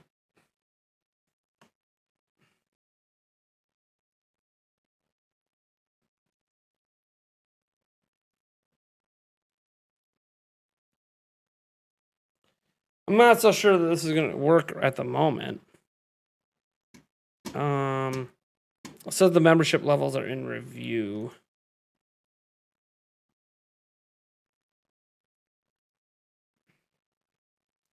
So we'll see what happens. What's going on? We had a spammer popping off. Someone who, and it's not even a bot at this point. Remember, at 250 members, they'll disclose that the toilet was installed. They have to attack your stream to validate themselves, mess up a great fund. I mean, that's just what people do. All right. P-Dubs is ready, so I'm going to have them on.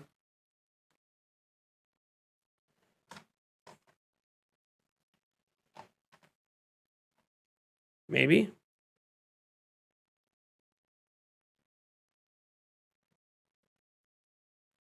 Maybe. Well, this person who was going to come on next didn't answer. I think we have another person who wants to call in. Membership didn't change on your side. Yeah, I don't. The membership things have to be approved by YouTube. I don't know. I might just say screw this, delete that, recover this next. Shout out.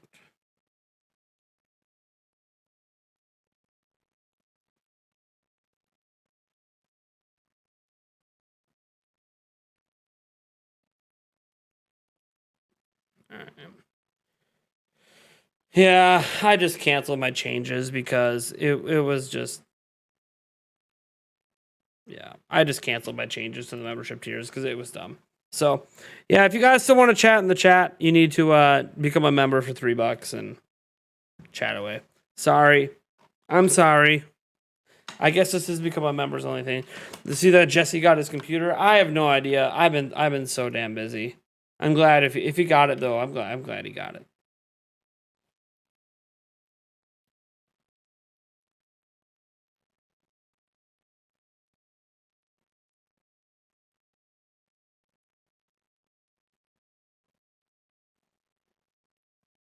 All right. Oh man, I missed try it again. All right, let me try P-Dubs again.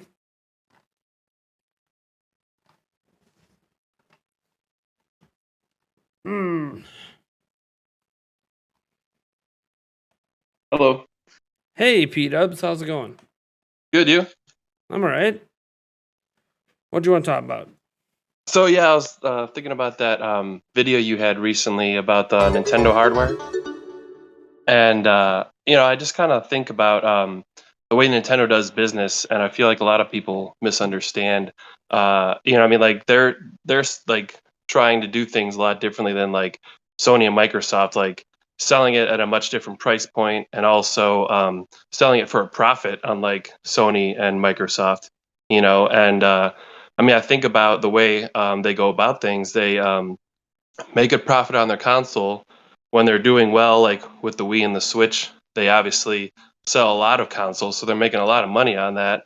And then, I mean, I don't know the business that well. This might be a question that you might be able to answer, but like when you look at the software sales for first-party Switch games, like you compare that to like PS4 or Xbox One, like Call of Duty and all their best games are barely cracking 20 mil, and you have obviously we know a port of a Wii U game is selling like over 40 million. You know what I mean? So I mean, it's I just wonder, like, are they making like money hand over fist compared to like Sony and Microsoft with the way they do that? Maybe. It's man, that's Because tough. like Sony, they said it's such a big deal whether or not they have Call of Duty, and Nintendo doesn't even care if they have Call of Duty or Madden on the on their console. And that's the thing that's funny when people talk about 4K and Nintendo's so far behind. It's like they obviously don't even care because they don't have Madden or Call of Duty. Like if they're selling this much first party software, why would they try to upgrade? They just have to spend more money to make games. Like why would they want to do that? If I'm running Nintendo, I'm kind of wondering as a businessman. I know we all like would love to have all of our Marios and Zeldas in 4K, but I mean, as if I'm Nintendo, I'm like, do we need to go to a new system soon? And people think of it as a hybrid system, like it should be on par with PS4 or Xbox, but most people play it in handheld a lot. The majority of usage for the Switch is in handheld, and it's more. If you think of it as a handheld console, it's more fairly judged as far as its performance and everything. You know what I mean? Yeah, I think, so when it comes to the profitability, like one thing Nintendo doesn't care as much about third-party games as other companies is because, I mean, Mario Kart 8 just sold 40 million copies, which is more Right. than any PlayStation exclusive has ever sold. Yeah. And they have several that have sold more than any PlayStation exclusive has ever sold.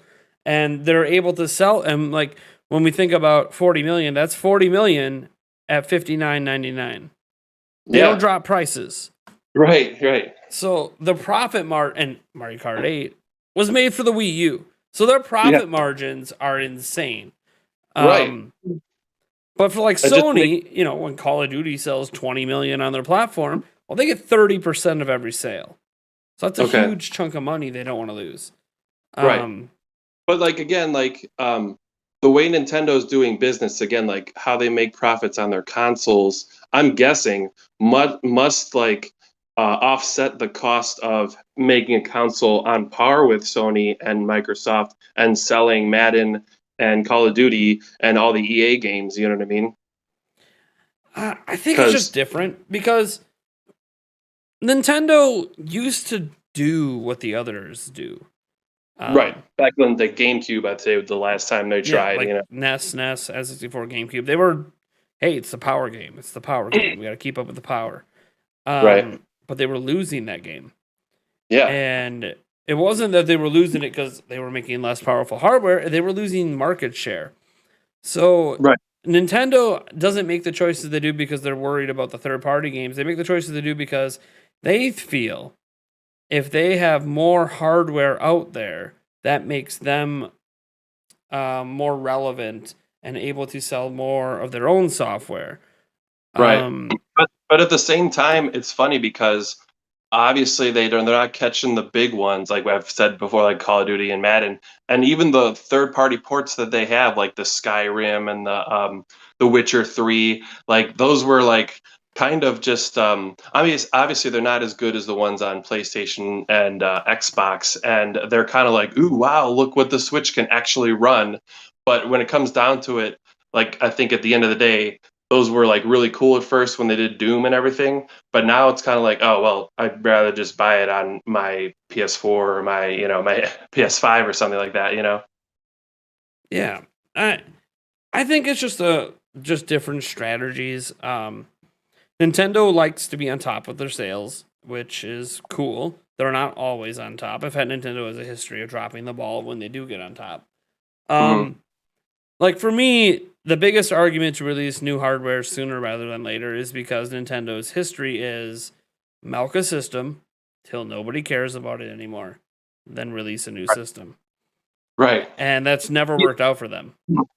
Yeah, because well, see, the Wii, I feel like it really did kind of dip off at the end, but I feel like they're still going really strong with all their software on Switch right now. Like they're I'm excited to see where their online stuff goes with N64. I mean, they have the best catalog of games. Like Sony and Microsoft are going to have to pay through the teeth for anything, most of the stuff they put on there, and Nintendo, this is all stuff again, well, besides Sega that they already had in house, like they have all these games, the rights to all these games. So the only cost to them is just to, put them out there on the to make them ready for Switch Online. Yeah, I mean, at this point, I think all three of the console manufacturers own a lot of IP. Right. Sony owns a ton of IP, and Microsoft bought their way into owning a ton of IP. I guess Microsoft doesn't have to pay anymore for those. I'm still thinking of them as like third-party games.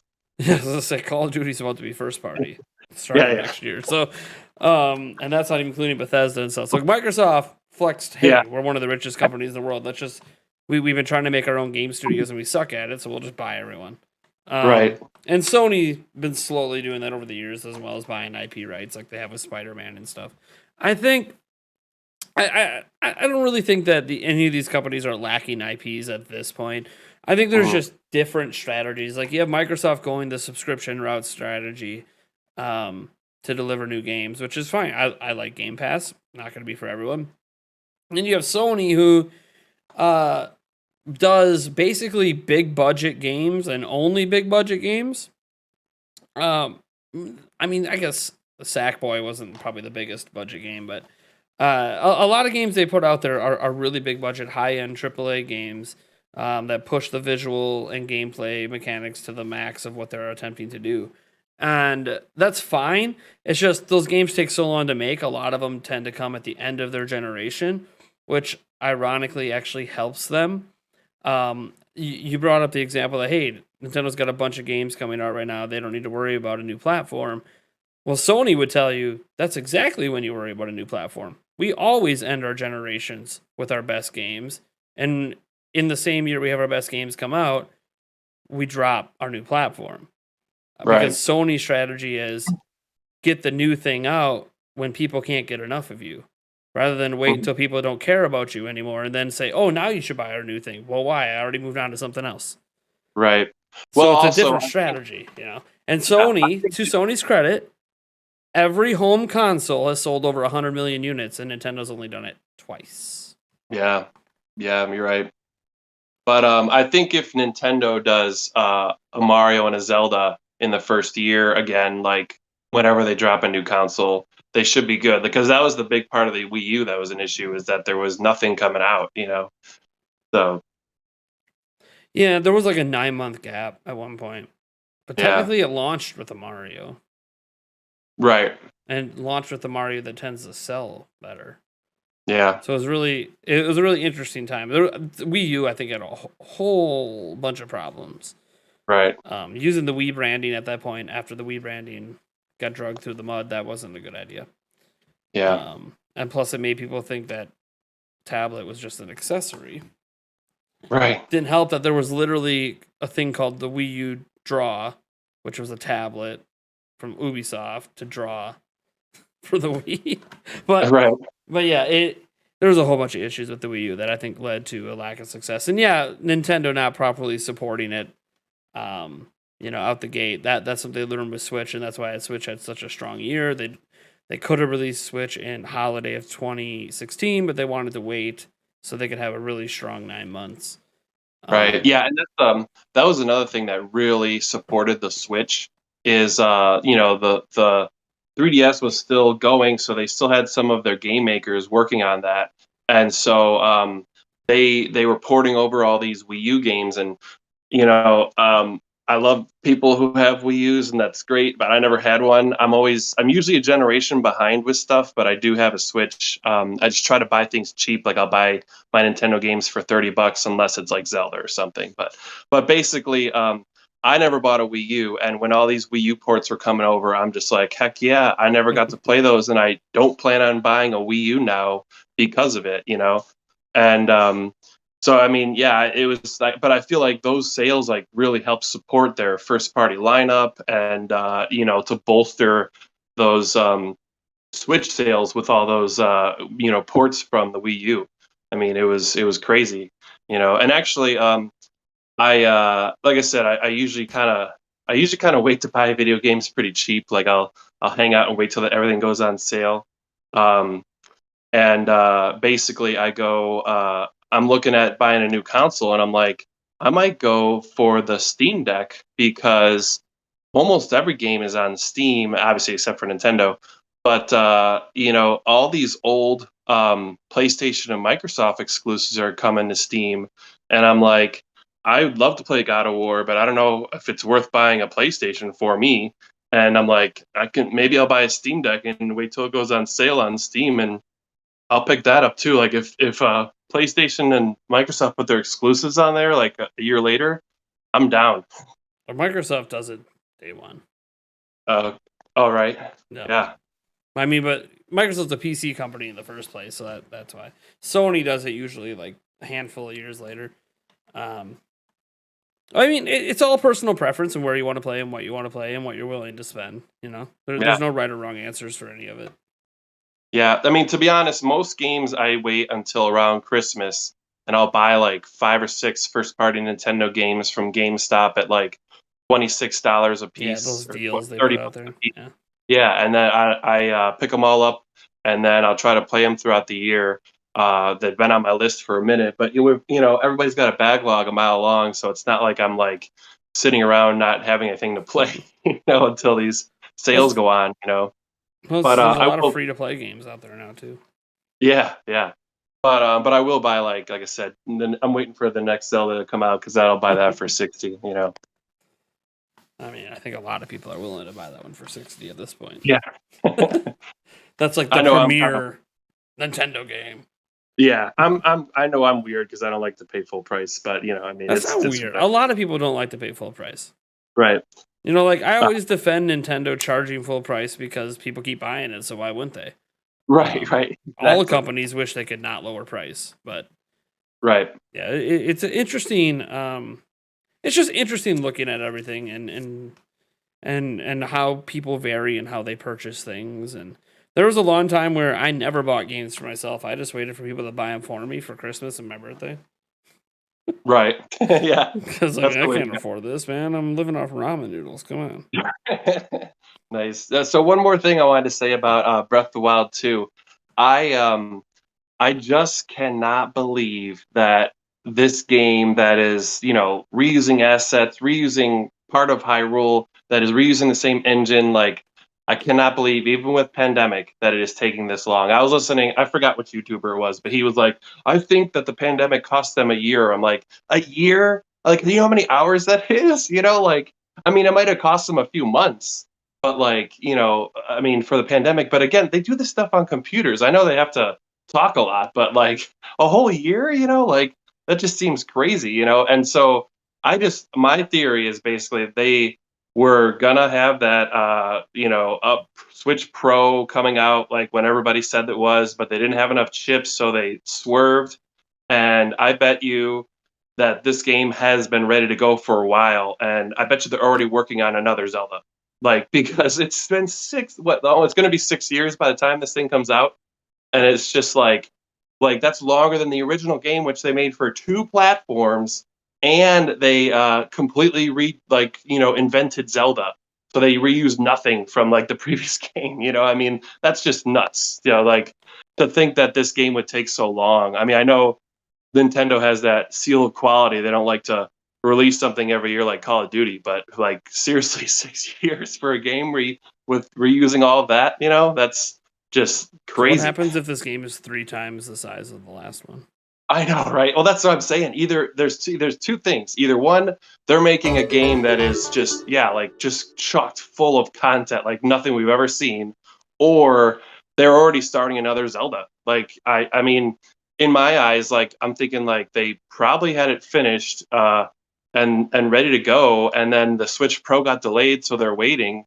And then what else would they do? They're not going to sit around and do nothing, So that's something I always wish I could do more if I had more spare time, was to kind of track and see where the dev teams are for like each video game, because like you look at the credits on a video game and it says like, this is the director and yada, yada, yada. And if you can kind of follow like, oh, well, the director of the Mario Kart game hasn't released a game in 3 years. He must be working on Mario Kart, or we know he said he wanted to work on this, So I always feel like that'd be a kind of a deep dive into, video game making, but I thought that'd be really cool. That would be really cool. That would be awesome. Sorry if I seem a little distant. I'm texting my fiance. She is so frustrated. No, it's fine. I have kids too. Yeah, I get it. Kids. I can't believe she took them to work. I told her it was going to be a mistake, and she's like, "No, it'll be fine." And then she called me on the phone and got mad at me. I don't know why hearing your voice made me mad. Like, Yeah. it's because you blame me for you having Right. kids. I mean, let's just be honest. I have 3 kids under 6 and a 19-year-old, so I mean, I hear, man. Whoa! So, yeah. Hey, at least the 19-year-old can babysit, right? Oh, it's more complicated. Oh than just no! that. Oh no! Oh no! You don't have to go there. I was trying to be nice. Right. I'm talking on the phone right now, and I hope that my Cavs are doing all right in the playoffs because I meant to check on those games today. I haven't looked.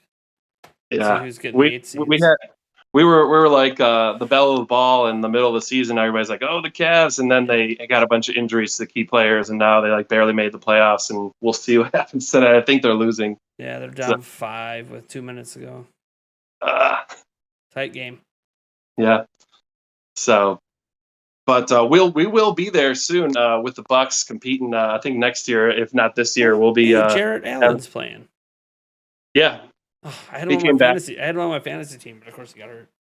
Oh, nice. Yeah, right there in the playoffs. That's fun. Yeah. All right. Well, thanks for calling in. I got a couple more calls on wait here. Yeah, man, that was awesome to talk to you. Like, just, you see YouTubers every day, and like to get to talk to you. I don't know. I mean, like, I don't like see every single one of your videos, but I do I watch as much as I can, and it's just really cool to talk to you, like person to person. Just had a chit chat, like it wasn't like a 10-second call either. You're like a radio show. Yep. I appreciate it. Yeah, no problem. It was nice talking to you too, bud. Yeah, thanks. Have a good rest of your night. Good luck with the kids. Yeah, thanks. You too. Bye. Oh, come on, mouse. There we go. All right. So we got a couple calls coming in here. First, I want to welcome. We had a couple new members. Logan just re-upped his membership, so welcome back, Logan. Don't know what the hell was going on with people either hacking your account or mimicking your account. I don't know, because there's a lot of crazy stuff happening. And then we have a brand new member. Welcome, Manando Mario. You have become the latest member of the board of directors of Nintendo Prime. How's it going? Why don't you hop on the elevator and come to the tippity top of Nintendo Prime Tower, floor 99. Just so you know, we do have a toilet on your left. Yes, as you see, it does work. I don't know what happened. Natsu installed it. If we ever get to 200-something plus members, 250 members or whatever, she'll finally explain, or he'll explain like how that got installed, because I really have no idea. I've never seen a toilet on an elevator in my life. But when we get to the top, we got something special for you. We're almost there, don't worry. Whoa, come on. Use the toilet, please.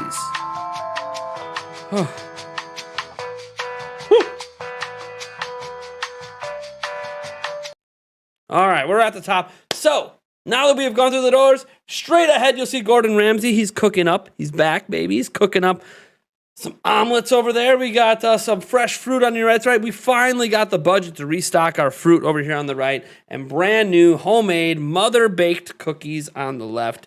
Enjoy. All right. Next up we have, I believe, Nintendo Academy coming in, and we have another one queued up after him.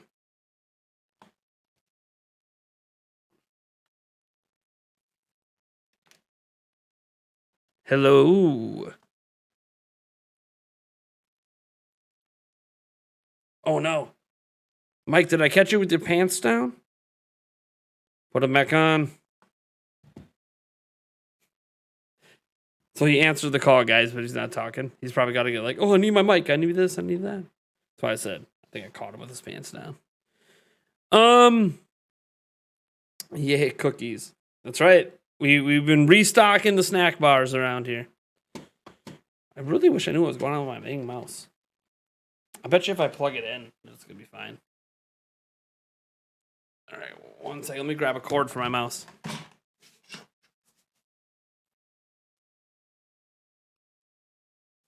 Testing, 1, 2, 3, testing. Testing, 1, 2.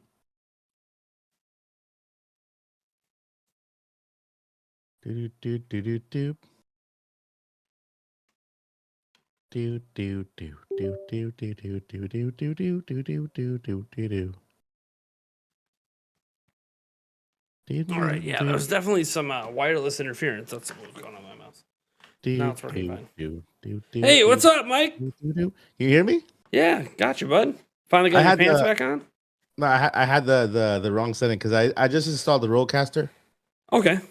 Yeah, so I still had it to my little interface on the other side, so I had to Sure. change the setting. Yeah, I know what that's like, man. I have too many audio Other interfaces. stuff. What's going on? What's the deal? I don't know. I'm just live streaming, dealing with spammers, having a lot of fun. So yeah, I mean, pretty cool conversations. I like the format, the calling format's really cool. I think it's a winner. I try. It was To call it Calling Fridays. Yeah, I don't know if I've come up with an official name yet. We'll see. Calling Fridays with Nate on Nintendo Prime. There it is, radio voice, Talk about everything, including including Mike not having his pants on.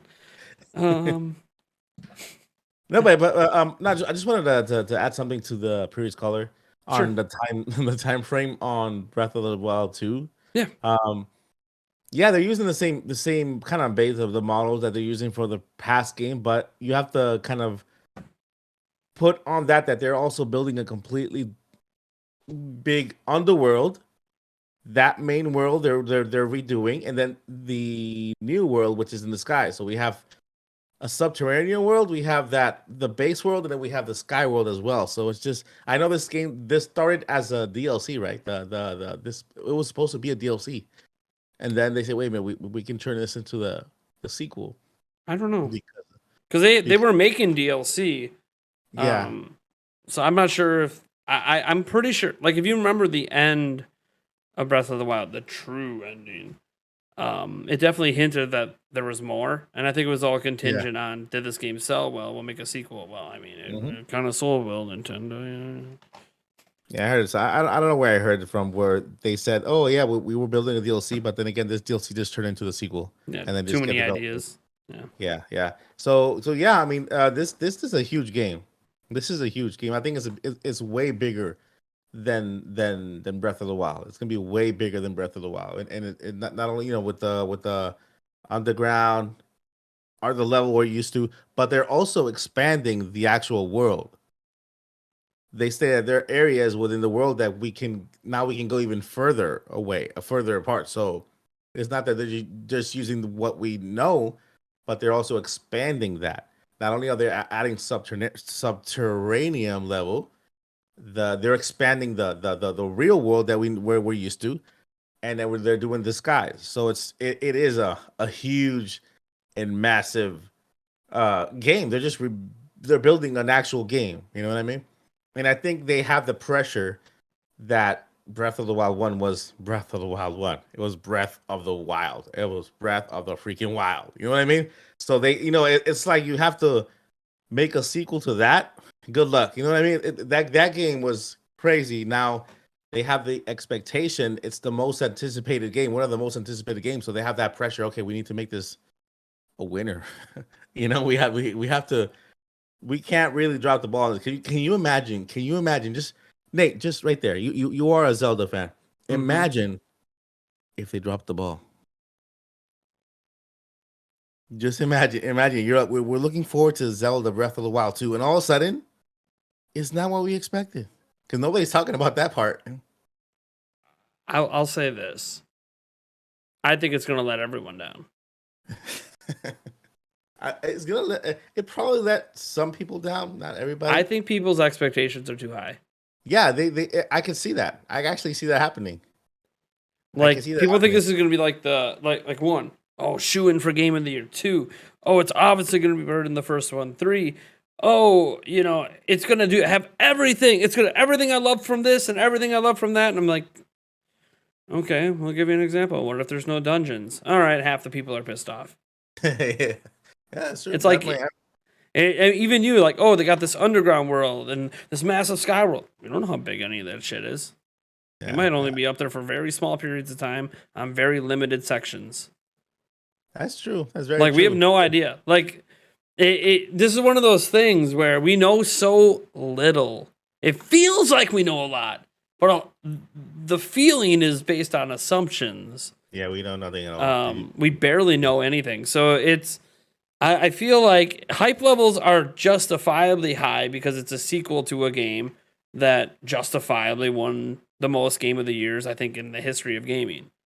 Mhm. But at the same point, people don't hype responsibly, and I'm guilty. I'm guilty of not hyping responsibly sometimes, but I'm slowly coming around to hyping responsibly with this game Yeah. because Yeah, I mean, all I'm starting to expect is whatever their vision is to execute it well, and I don't know what their vision is. So yeah. Hopefully they don't get too far off what Breath of the Wild is, because Breath of the Wild is what it is, and that's what made it successful. Hopefully they don't go too far away from that. watch you can't climb anymore. Can you imagine? Can you imagine? That'd be crazy. But you know, how about how about something very interesting? What's What that? happens after Breath of the Wild 2? Breath of the Wild 3. Can you imagine if they made this a trilogy? Bank on the success of the first game and give us a trilogy. I think there's a possible that they can make it a trilogy because we've had a trilogy one other time. But I'll say this. I think they have a contingency plan. So they got a plan to do something totally different. Or maybe go back to top down for a moment. And meanwhile, they're going to wait and see what reception and sales are. Because I think what's going to happen is this game's going to come out. Yeah. And it's going to sell well. But they want to see, is this going to have that long tail of sales? Well, it's not going to be on the market as long as Breath of the Wild was without going to their next platform. Mm-hmm. So I think there'll be immediate work on, hey, let's up-res, let's do whatever, let's release an update thing that's going to be on the new platform. So I think they're going to kind of sit on this one for a while and see, hey, if this one reaches the sales 20 plus million like Breath of the Wild, we ain't letting that go. We're going to make another one. Yeah. I mean, I can see because it. Zelda's never been this big. It's never been this big. And like there's always this question, and now they've done this, can they ever not make an open world Zelda? Mm-hmm.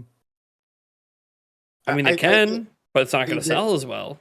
So it's the perfect time for it. I think it's the perfect time for it. I think it's the perfect time for a trilogy, because just think about the world we're living in right now. Think about the fan base, not only for Nintendo. Birdman, come on now. Yeah. Come on now. Yeah. Age of Calamity, come on. Come on. We learned nothing in Age of Calamity, because the story in Age of Calamity, not to spoil it for anybody, but the main story we hear in Age of Calamity happens on an alternative timeline. Mm-hmm. So it doesn't really affect Breath of the Wild, like at all. Yeah.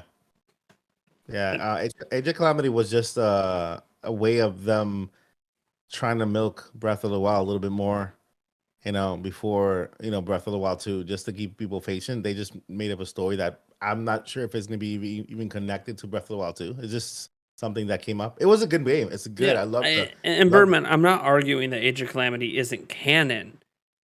Did you play it? Only like the first 2 minutes of that game have anything to do with Breath of the Wild. And then a timeline split happens. And then everything that happens in this game has nothing to do with what happens in Breath of the Wild, because it's happening in a different timeline. But that's neither here nor there. Yeah, man. But what I was saying is that it's the best time for Nintendo to think about making this game a trilogy, just because of the fan base we have now, and not only for Nintendo but for movies. Look at Marvel, what Marvel has created with all their movies. You know how they've found the perfect recipe on how to really release movies and literally make you feel like you're still watching the next movie of the movie you just watched before. We watched Spider-Man No Way Home. Now we're watching that Doctor Strange and the Multiple of Madness, and it'll be something continuous to what happened in Spider-Man, something like that. So basically, the fan base is there, So it's not like back in the day how we always said that part two wasn't as good as the first one. You know what I mean?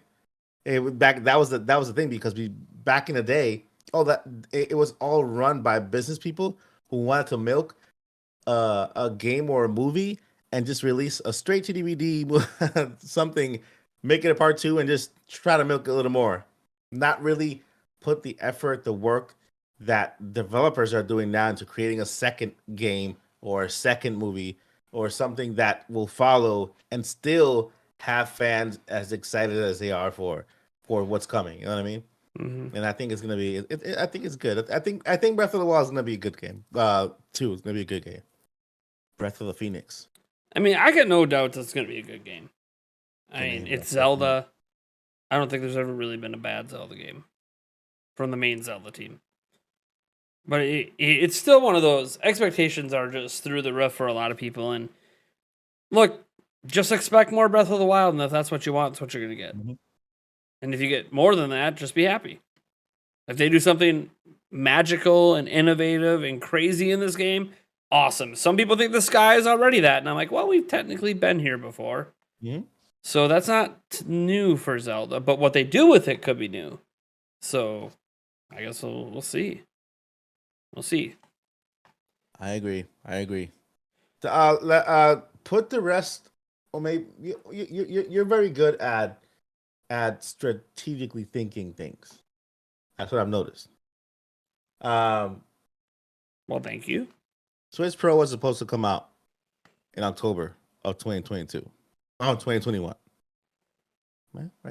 I mean, that's what We're supposed to. I don't know that we knew the exact month, but let me like assuming that OLED was supposed to be the Pro. Yeah, because how do you explain that chip in the Switch dock? What do you mean? Is that chip going to help the new AMD whatever processing thing that games are gonna be having to make them not playing 4K, but at least look sharper? How do you explain that chip? Because I think you were actually the first one to open that the dock on your channel. Yeah, and look at it. Mm-hmm. How do you explain that chip being there? I mean, that chip. Okay. All that chip is a HDMI 2.1 output chip that allows you to have a 4K output to a TV. It doesn't really do anything else. So they're future-proofing the dock then? I would say, yeah. They're saying that whatever system comes next will be cross-compatible with this dock if you want it in 4K. That's good, because what they're saying is that hence why they also let you have dock updates. So they're not getting done yet. So from here on, we can expect every future Nintendo to still be a dual system, a portable system and a dock system, because it's a winning formula for them. They can't really gear away from that. That's what basically is. Or they could just release the system without a dock and say use your old one. Oh, that's true. That is true. I mean, to say Nintendo's always going to do something, I think is always kind of a misnomer. Nintendo's known to not always do something for usually more than 2 generations. I really love the hybrid concept, and I think they should keep it around for a long time because I think they do it better than everybody else. And I think that, Steam Deck's a nice little competitor and looks cool until Nintendo brings their next system out and does it better. So it's going to be interesting to see what happens, because bottom line is we have a new president, and it's been a hell of a long time since we've seen Nintendo do anything different. Because, I was a kid when the original Nintendo family was still in charge. I was a teenager when Iwata took over and dropped the Nintendo Wii, because that was his first system, was the Wii. That was under Iwata. Switch was also an Iwata system. Now we have a brand new president, and he's not from the video game industry. He is from the business industry, financial industry. And it's going to be really interesting to see what Nintendo does under him. Because how many times does he have to keep telling us he doesn't want Nintendo to fall off a cliff like it always does? Okay, then you got to do something different. But not different in that we need to completely wipe out our fan base every generation. Yeah. So I don't know. We have no idea what Nintendo's going to do. This president has yet to make his move. Unless you want to argue, we're getting the move right now. We're 5 years in and getting a shitload of games that we've never had that happen either. Yeah, that's true. That's true. Then again, did the pandemic play a role in that? Lots of factors that play that are a little out of the norm. And last questions. I want to hear your expectations for the Super Mario movie. We're about there. We're getting close. And then when do you think we're gonna see a trailer? And if we see a trailer, will we hear Mario's voice in the trailer? Because I think this is something that Nintendo wants to keep to. They're probably gonna push it back towards maybe a second or third trailer. I think, and I mentioned this a bit earlier, I think we'll see the first trailer in September. Mm-hmm. And I think Mario's voice will be in it. I don't think that Nintendo cares about hiding Mario's voice as much as fans might think, because they have a really, really, really famous actor doing it. They're going to want that front and center the whole time. That's true. So I they have a bunch of famous actors throughout the whole movie, but yeah, man. Like apparently Mario's gonna be talking a lot. So to me, it feels weird that let me unveil a Mario trailer where Mario's talking all the time, but then in the trailer he doesn't talk. Mm-hmm. Well, then you don't really get a feel for the movie. So I think it'll be interesting to see what happens with that. I'm hopeful the movie's gonna be good. I don't know. Mm-hmm. I still have to see Sonic 2, the second one. So. I gotta see that movie too. I heard it's better than the first, which is surprising. So I guess we'll see. Right. That's good. It's good for the franchise. One thing that I heard that Jim Carrey said he was done. He was retiring. Yeah.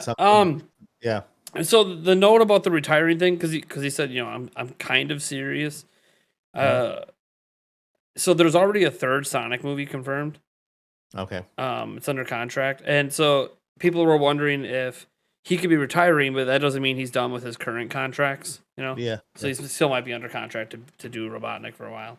Mm-hmm. But he's just not going to take on any other new projects or anything. Yeah, that's true. That's true. But we'll see. We'll see. People go back on that all the time. Dude, I'm this close to joining the media tour for Super Mario movie. So woo! I'll let you know. I'll let you know if I can hook you up. Hook me up, brother. Yeah, dude. The media tour is like it's you've been through a media tour. It's like a line. Like for example, they pick today's media day. We'll do media day in person, then we'll do media day virtual, like online. Mm-hmm. So then they'll just put a whole bunch of people in the line in the chat room, and okay, you go, and then you have a certain amount of time for some of the questions to speak with either Chris Pratt, Jack Black, and the rest of the crew. Mm-hmm. And then that's it. And then the next person, blah, blah, blah, like a media tour. So I'm very close to joining the media tour for this one. I already spoke to the I said emailed the agent, a few agents. I can't really discuss who it is. Obviously, right yeah. But yeah, hopefully it patches through. If it does, bro, if I can't get you in as a channel, I'll have you in with me to ask questions too. It's cool. That'll be awesome. Yeah, man, because it's super cool. Man, it's the first time they've done a movie since like what, the 80s? Yeah, man. The Nintendo Cinematic Universe is starting. We gotta get on it. Yeah, before it gets too big. Yeah, man. Then they look By at the us way, as peons. Nintendo Cinematic Universe, second channel. Second channel. Joint venture coming up. Nintendo Cinematic Universe. Yeah. We have only one movie to talk about now and a rumor on a second. Yeah, right. Just the Sonic movie. We can go back and watch the first Mario movie. Yeah. Oh, just wait because all of a sudden Sonic and Mario cross over. Oh, that's gonna happen. That's gonna happen. I mean, I don't know because you gotta remember, Sonic happens in the real world. This is animated. Yeah, but there's multiverses. There's a rumor in Doctor Strange that he'll enter the unanimated world. Yes. Let's just bring everything together at this point. Yeah, man. They're gonna bring the original cast from Super Mario, those plumbers. Mm-hmm. Multiverse, man. It happens. Oh, look at all those mics that are crazy out there.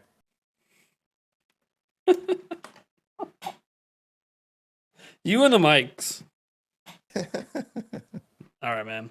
Well, I got another person on deck. Thanks for bro. calling in. Yeah, man. We'll Later. probably catch you in the podcast next week or Sounds something. good.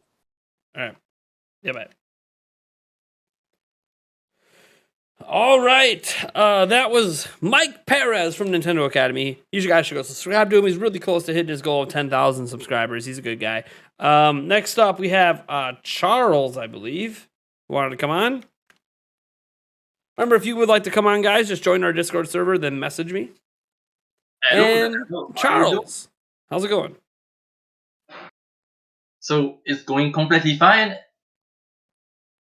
For It's me, good? it's going fine, and I'm going to mute your YouTube account, so that means I hear you from Discord. Sure. Hear two voices at the same time in my head. Well, you don't want a multiverse Nate happening?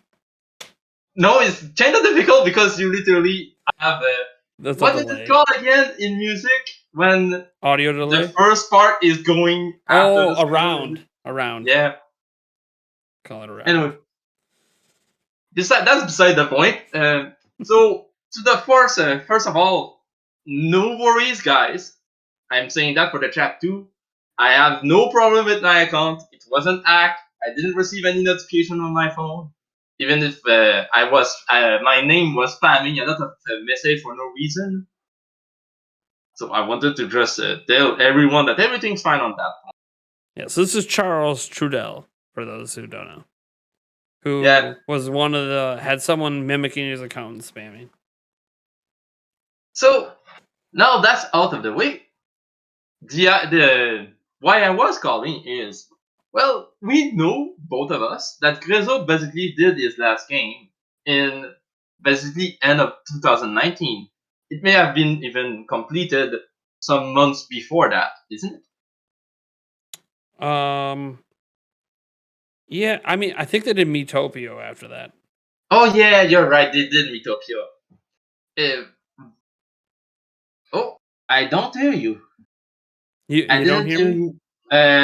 Just for some small amount of time. Oh. I saw your mouth moving in the YouTube video, but you answer like later, so maybe that's just what's going on. There's also like a video delay, so. Okay, so that's it. Perfect. Everything's fine. Yep.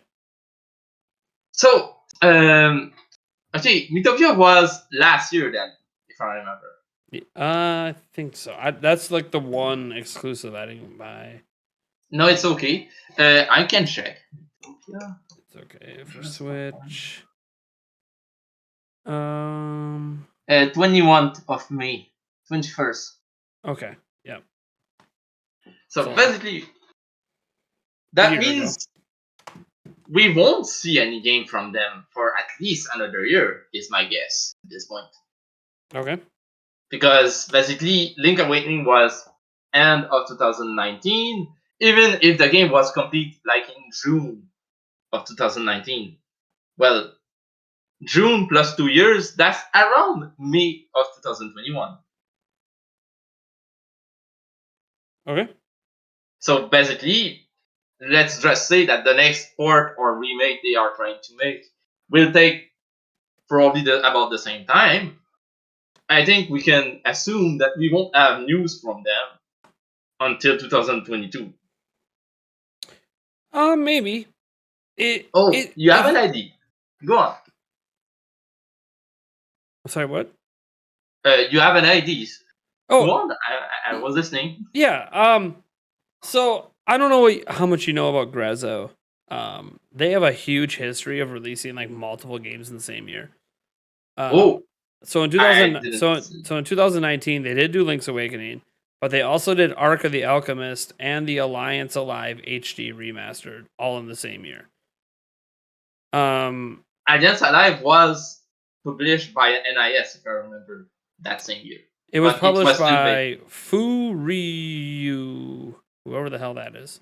It's Furyu, yeah. You're right about that. Furyu and also NIS in North America, if you wanted the full details, because I have that game. Yep. That's fine. But Grezzo was the developer on that. Okay. And then Link's Awakening, they did Alchemist for Compile Heart. The reason I bring that up And this isn't the first time. Like in 2015, they had Legend of the Legacy. Then they did Majora's Mask 3D and Triforce Heroes in the same year.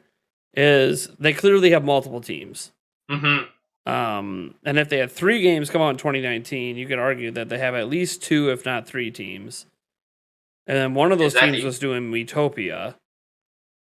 So now what the hell are they doing? What was the team doing that wasn't doing Miitopia?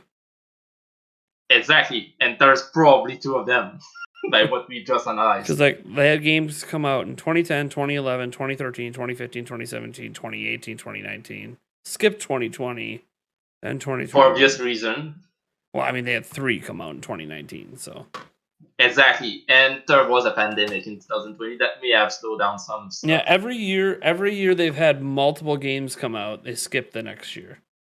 So 2011 they had Four Swords Anniversary Edition and Ocarina of Time 3D. Then they skipped 2012 and they released Street Pass Garden for Nintendo in 2013.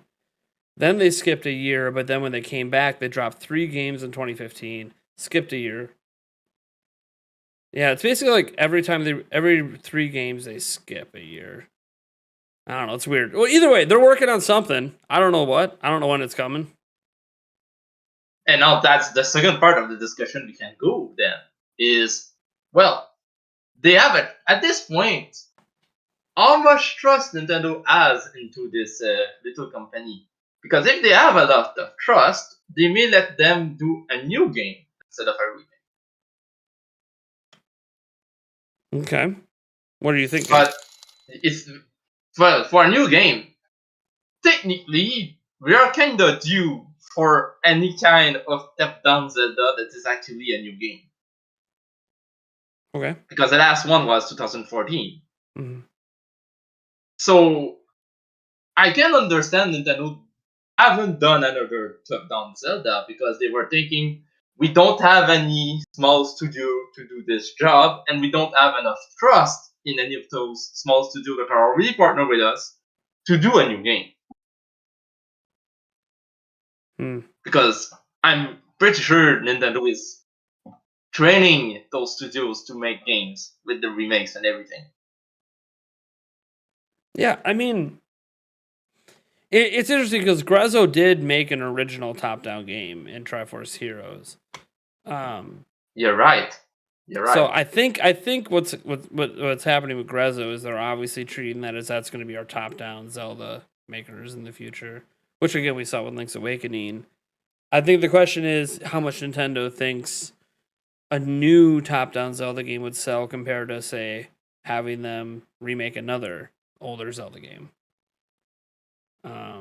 You're completely right about that. It's indeed the dilemma, like they say, because like if they do both of the Oracles game, for example, now that they have the engine with Link Awakening, well, there's a high chance that both Oracles for 60 in one package, and maybe that cut content from the back end of the years, like then in 2000, so there was some kind of cut content I heard, but that's more a rumor. Mm-hmm. I'm not sure it was confirmed. Well, almost all things with cut content are usually just rumors. Yeah. There's a few times that we know for sure, like Breath of the Wild had a whole bunch of ideas that Nintendo actually showed us, like the alien thing that never was used. And we know, like with Wind Waker, there's been many references to content they didn't use there. However, Mr.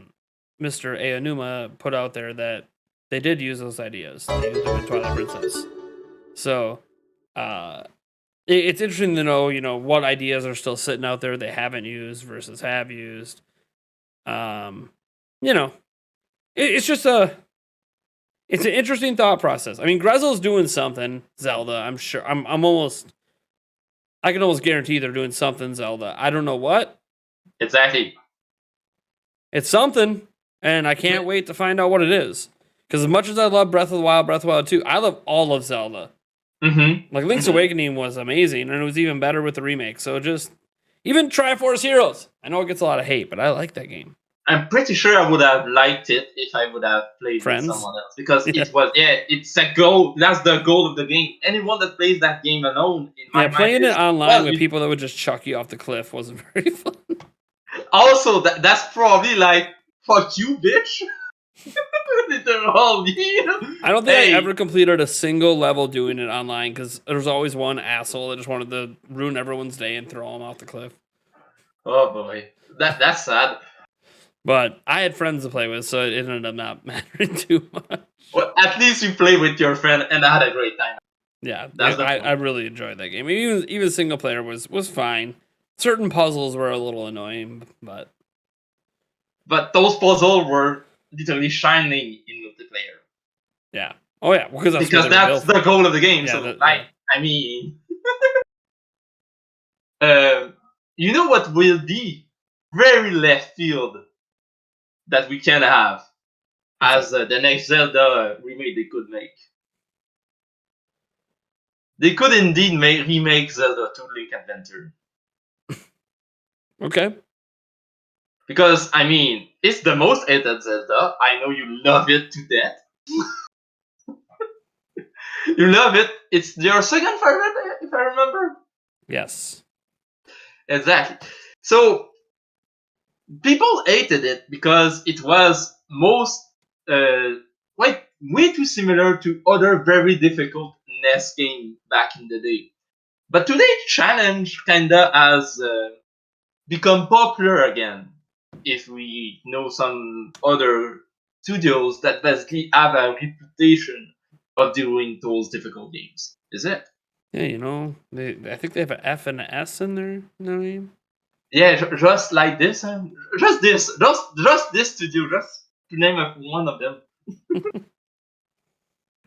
So, by this metric, even if Nintendo is clearly risking something if they actually mandate this remake, I could see some kind of idea popping up in their head to actually do it.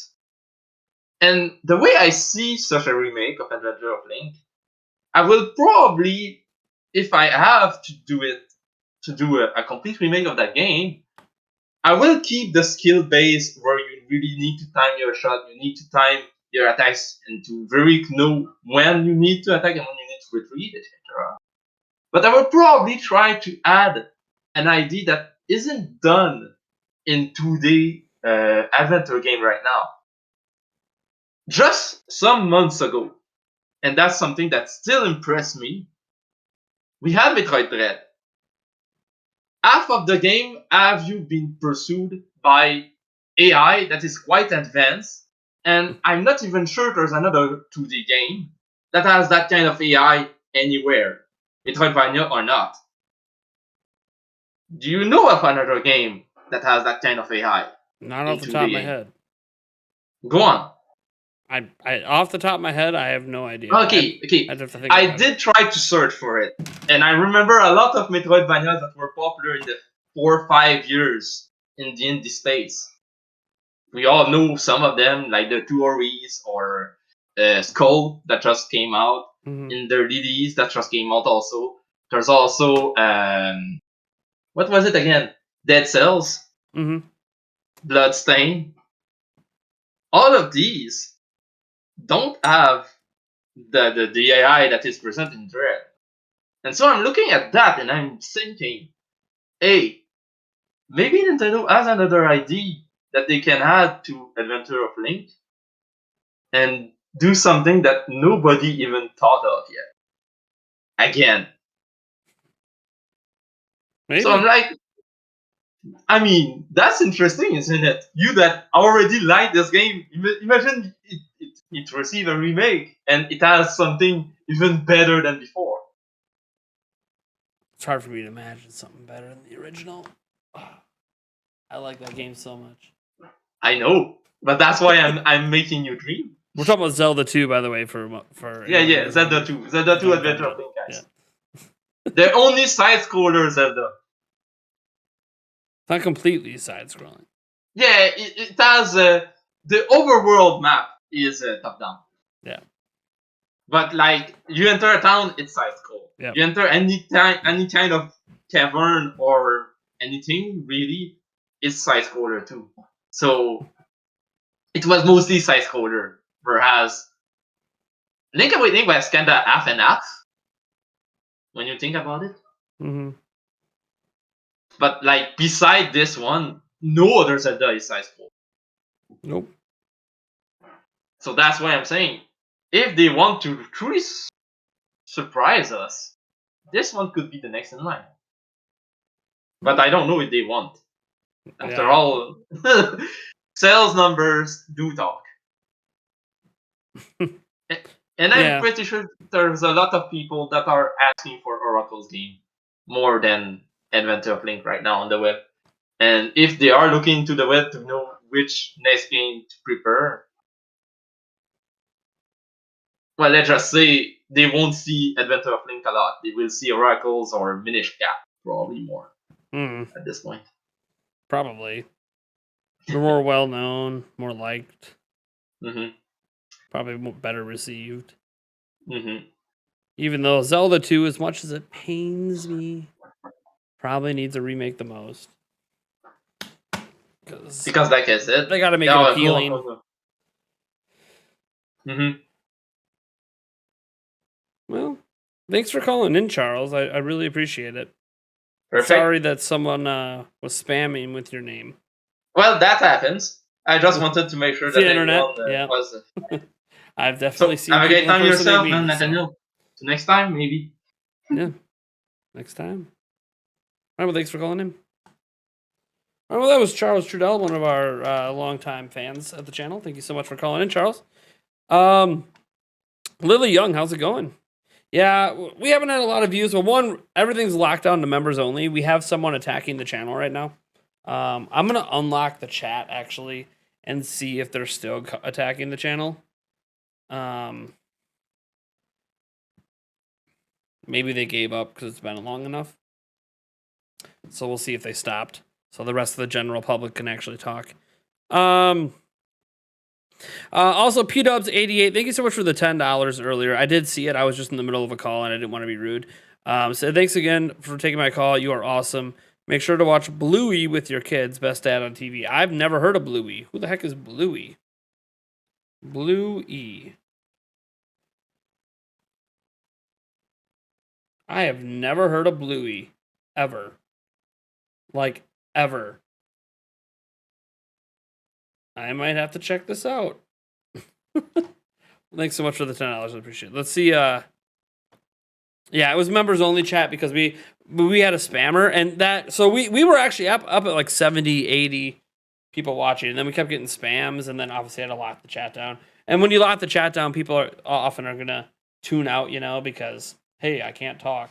Oh, he's ignoring me. I'm like, I'm not ignoring you. It's dumb. So hopefully they gave up. Hopefully they gave up now, even though we're down one mod because Brian C had to go to bed. Hopefully they're done.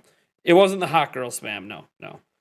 Somebody was spamming the same paragraph of text, pretending to be Charles Trudell, pretending to be Logan LeBlanc, and then after we banned those spam accounts, they started making other spam accounts of other people's usernames and spamming. So it was definitely a targeted attack to my stream. So it wasn't bots. That's the thing. The fact that what they were doing was not a bot, was not like bots. So it was a targeted spam attack. So, but they might have given up now because they can't do it because they're not going to pay. They're not going to pay to spam. So, yeah. So we've been on member only chat for like an hour, and they might have been gone now. They might have gave up and went to bed. So, anyways, cheers for the 10 earlier. Oh, appreciate it. I haven't done that many shots tonight. So it kind of killed the stream a little bit, but that's all right. We're doing good. We're testing out this calling in format. This is like the second or third time I've tried it. Thinking about doing it every Friday and kind of making a show out of it. I think people really enjoy the fact that they can call in and actually talk to a YouTuber they enjoy rather than always having to just be a face in a chat and or be like a radio show where you call in and you're given like 10 seconds and then, you know, you don't get a chance to respond after that. Like I like to have people come on, you know, for a little bit. I mean, if we had more people calling in, they'd be shorter calls, but you'd still get a chance to actually talk to me. So, where do you call in? You join it. The how you do it's down in the description. You join our Discord server and then you message me. I just require that you have headphones so there's no echo. And obviously you got to let me know what you want to talk about. And obviously if you come in and you start spamming or say doing inappropriate stuff, we will end the call right there. That's the beauty of me doing it through Discord calls. I can just kick you the hell out if it's someone trying to troll. So prime timeline. I don't know about calling it a prime timeline because people are going to think it's about a timeline rather than about a phone line, right? So like, we'll see. We'll see. Yeah, it's pretty easy to call in. I also say I should request that you speak in English because I don't really understand other languages. So like, I guess you could be talking nasty about me in some other language and I would have no idea. Nintendo Prime, do you know what that guy said? That guy said, you're gonna get hooked up the oos by your uncle. What? That's what they said? I had no idea. Anyways.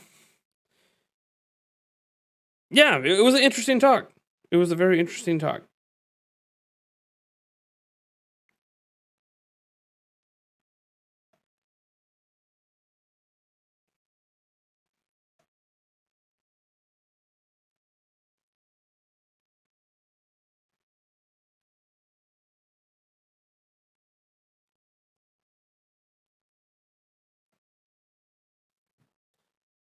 Charles.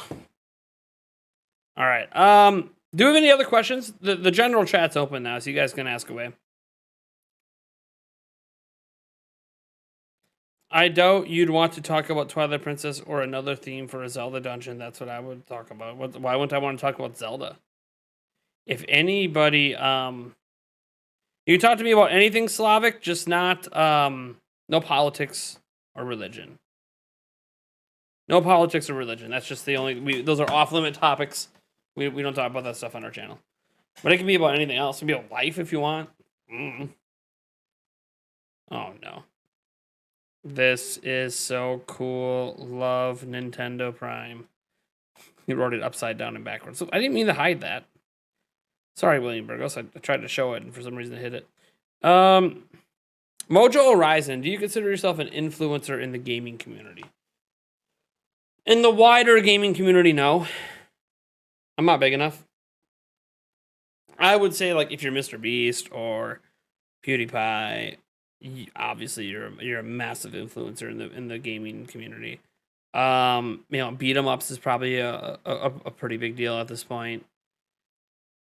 Otherwise, no, I don't think that I'm that. I mean, I am an influencer in the sense that the people that follow me could be influenced by me, but like my following, I don't think is big enough to make a difference for anything but maybe an indie studio. Like maybe I can influence like 50 sales of an indie game or something. But like honestly, I don't know why anybody sponsors my channel ever because I don't really think that I'm big enough that enough people are influenced by things I do. But maybe I'm wrong. You know, it's not like I actually know what my reach and influence can be. Am I going to read your member message? Lily Young said, hey, Nate, thanks for making such great content. No shot. You're welcome, Lily. I did read it earlier. It just was in my head because I was in the middle of a call. Good to see the chat is back to normal. I left for a little while to play Code Vein. Yeah, well, so far so good. I think we have a couple more people wanting to call in. Let me get to this LS335 quick. I do have a request. Sometimes in your future podcast, talk about Super Nintendo World coming to Universal Hollywood and the expansion of more Super Nintendo Worlds in the future. That could be that could be a topic we talk about down the line. Sure. Well, you know, when we get some new news about it, it can be a pretty big topic. We got. Okay, I got 2 more people that want to call in.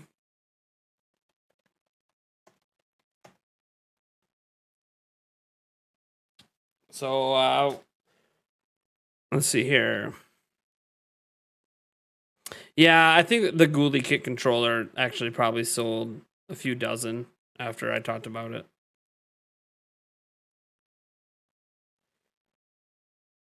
Yeah, you could have people call in and talk about their Nintendo theories and conspiracies, and you make the judgment of if it's plausible or crap.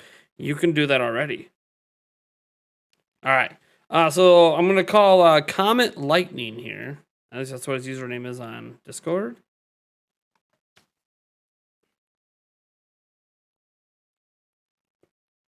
Hello. Hello. How's it going? Pretty good. How are you doing, Nate? I'm all right. What do you want to talk about? So I was thinking about potential lore within Zelda Breath of the Wild 2. Okay.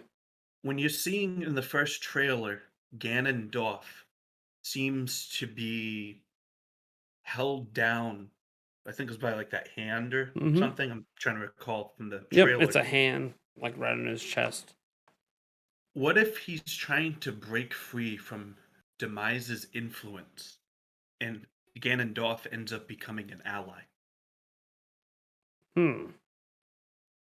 Interesting.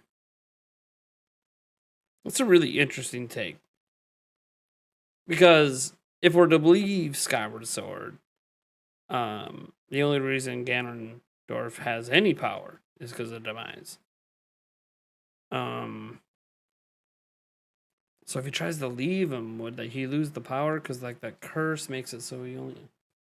But then would that rise? Would Demise come back himself? And see, this is a fun theory. Yeah, and then you have the Master Sword itself seems to be getting eaten away by something. Mm-hmm. Because there was something I've been really thinking about, especially since that Master Sword reveal with like, why are there holes in the Master Sword? I thought it was supposed to be eating away slowly of Demise. That's possible because we know this is spoiler territory for Skyward Sword. That the remains of Demise were locked away inside the Master Sword. And that Fi, however you officially say her name, kind of gave herself up to keep him locked away. And then we had a reference to her in Breath of the Wild, but then nothing really happened. And then we see the sword glow on Link's back, like it does in Skyward Sword, when she's trying to talk to you. So, I'm pretty sure that like there's some massive Skyward Sword stuff going on. I mean, we're in the sky, the sword's lighting up. Yeah, we just got Skyward Sword HD released. It's fun to think about. Like, I'm not even completely sold that it is Ganondorf yet, but that's because I like to live in denial. One of the other things that I was thinking about as well, because they haven't done a hunt for the Triforce thing yet, I wonder if they're going to somehow introduce that as the next. I wouldn't like to say gimmick, lack for a better word. You have to find all the Triforce pieces like Wind Waker, but it's for all 3: power, courage, and wisdom. I hope it's not like Wind Waker. Just a personal thing. I didn't like the Triforce Hunt quest in there, but I mean maybe some people did. Yeah, I mean it's gonna be interesting because like Link's hand glows, but like for the first time ever, it's glowing and it's not the Triforce. Like, what's up with that? And like we didn't really do a whole lot with the Triforce in Breath of the Wild itself. We know Zelda was using it to hold Ganon back, or Calamity Ganon back, but that's about all we really saw of the use case for the Triforce in that game. So it's going to be interesting because the Triforce has obviously been a very central theme to Zelda since the very beginning, and it felt weird that it really wasn't that central in Breath of the Wild, which makes you think that, well, it will be eventually, just in the second game. Also interesting that there's all those Hylia statues everywhere. Are we suddenly going to have something to do with Hylia again?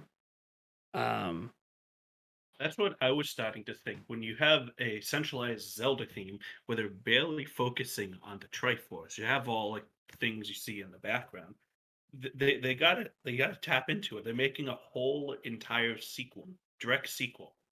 There's definitely something they got to do more with that. Yeah. I mean, that, or there's always the potential that they're just doing something completely different that we can't expect. I mean, Breath of the Wild itself was full of the unexpected. So I think there's going to be some connections. I think it's just all at this point we don't know enough. But it's going to be interesting.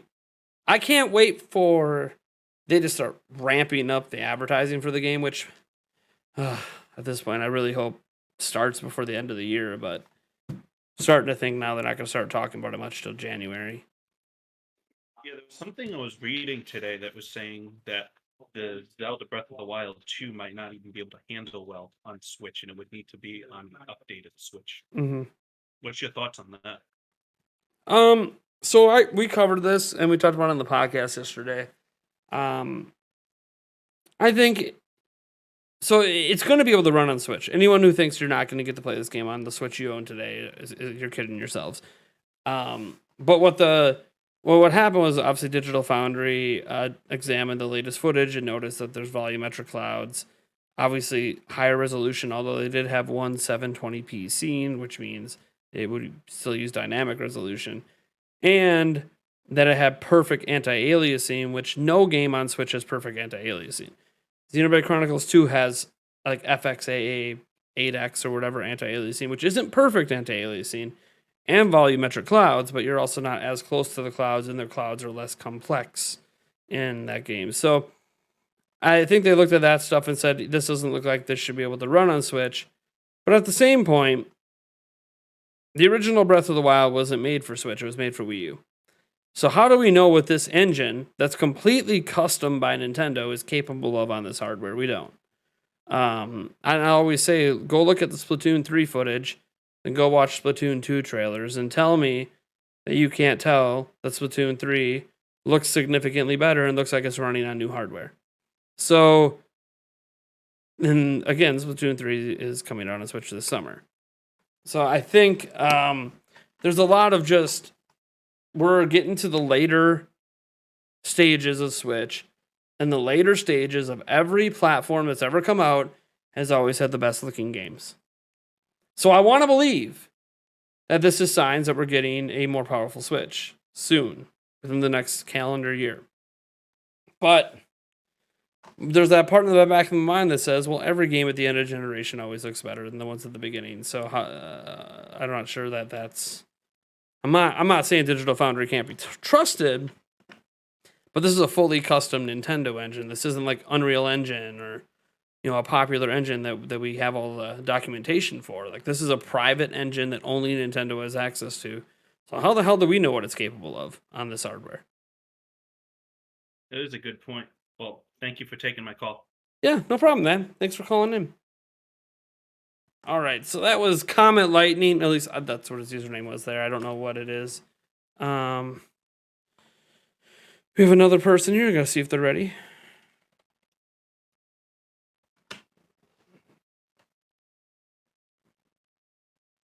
All right. We got Jordan coming in here.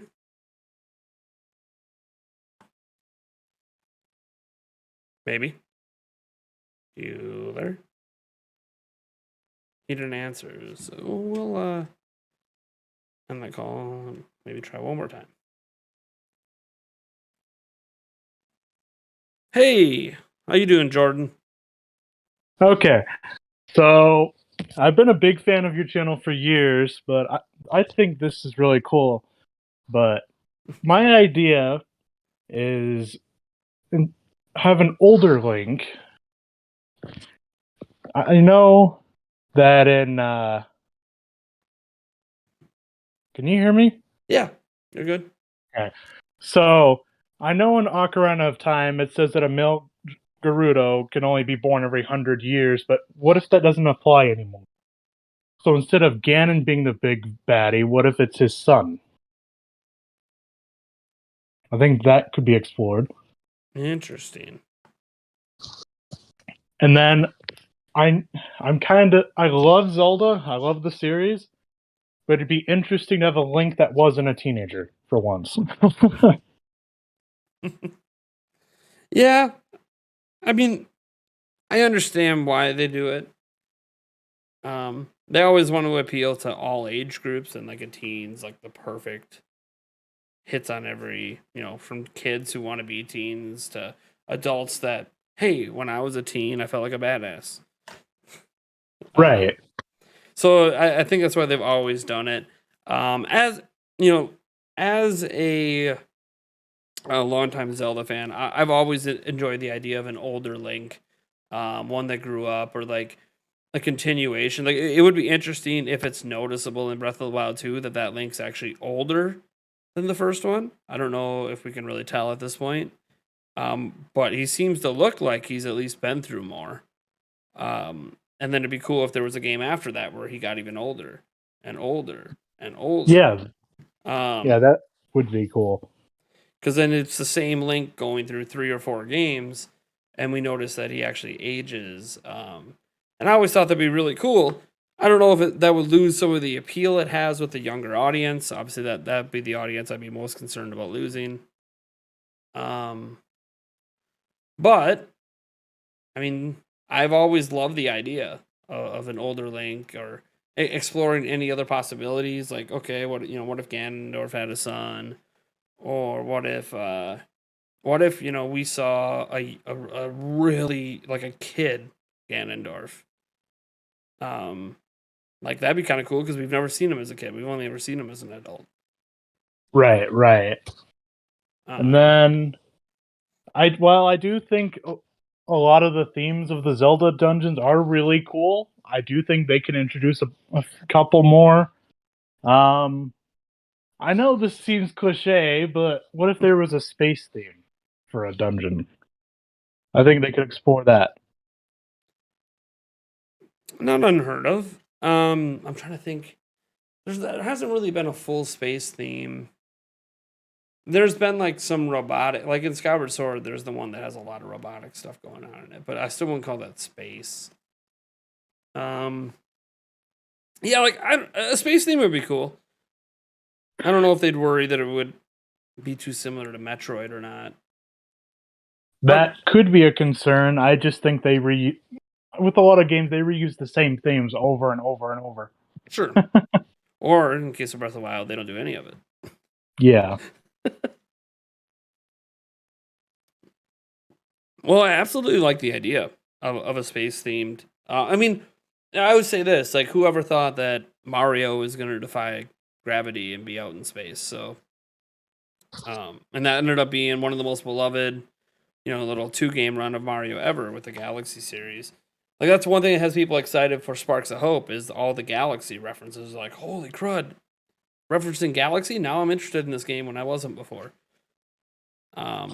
So that would be interesting, especially if they can come up with a clever idea on why you're in space for this particular thing. Like, and I feel like there's been a way to tie this together. Like, even in like Majora's Mask, you have the moon coming down. Well, the moon comes from space.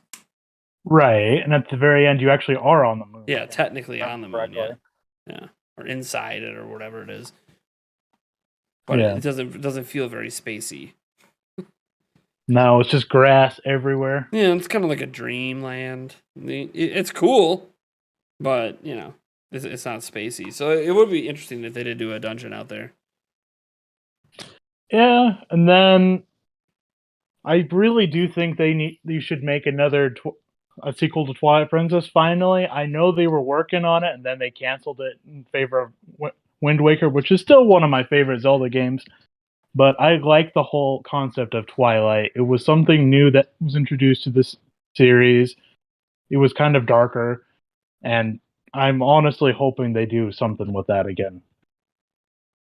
Man, I hate to be the bearer of bad news. It's okay. You kind of had the facts a little backwards. They were actually making the Wind Waker came first, and they were making a sequel to that, and that got canceled for Twilight Princess. After Nintendo, sorry, my Nintendo bad. America told the Zelda team that Wind Waker sold really bad over here. Don't do that again. And then they did. The only reason there's no sequel to Twilight Princess is because they were never making one. They immediately went to making a motion-controlled Zelda. In Skyward Sword. Okay, sorry. I guess I did have that backwards. Yeah, My bad. it's okay. It's okay. And the thing is, I think what confuses people is the Wii U tech demo. We got that Wii U Zelda tech demo that looks, even to this day. I mean, guys, that Wii U, like, just type in, if you haven't seen it, guys, you know what? Let's just watch it live on stream. Screw it. Why am I telling you guys to type it in? I'm live. Let's just watch it together. Zelda Wii U tech demo. This thing looks incredible. Okay? This is 11 years ago. Sure, we'll watch the IGN direct footage one. Like, this thing looks incredible. Whoops. Switch videos there. Here we go. This isn't an HD. There's an HD. There's a higher res version than this. Hold on. That's not the best. 1080p. I know there's a higher res version. This one? No, that's a copy of the IGN one. Sure, I guess we watch this one. It's been upgraded to 4K.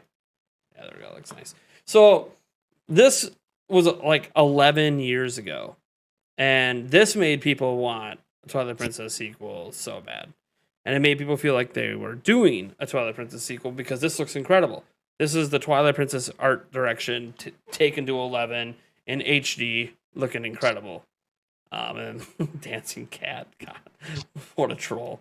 But yeah, like it's stunning that they even did this, and I really wish that this would have became something. This is the second time, by the way, they've done something like this. They also had the Space World 2000 tech demo that never became a game. But this is what made people feel like Twilight Princess 2 was going to happen, and then it obviously never did. But Twilight Princess is a beloved game. A lot of people love it. It's got, what, I think the most dungeons in any Zelda game at 9. Yeah, I've heard a lot of people that complain about it, saying that it's too dark, and I actually liked the darker aspects of it. It was new. Mm-hmm. God, I really want this to become a game. Even today, it's been 11 years, and this thing still looks incredible to me. My lord. Sorry, now I'm just gushing over a demo that never became anything. No, it's all good. Have you seen that demo? Oh my god. Well, I'm trying to mute it so that way it doesn't affect the call. Oh, sure.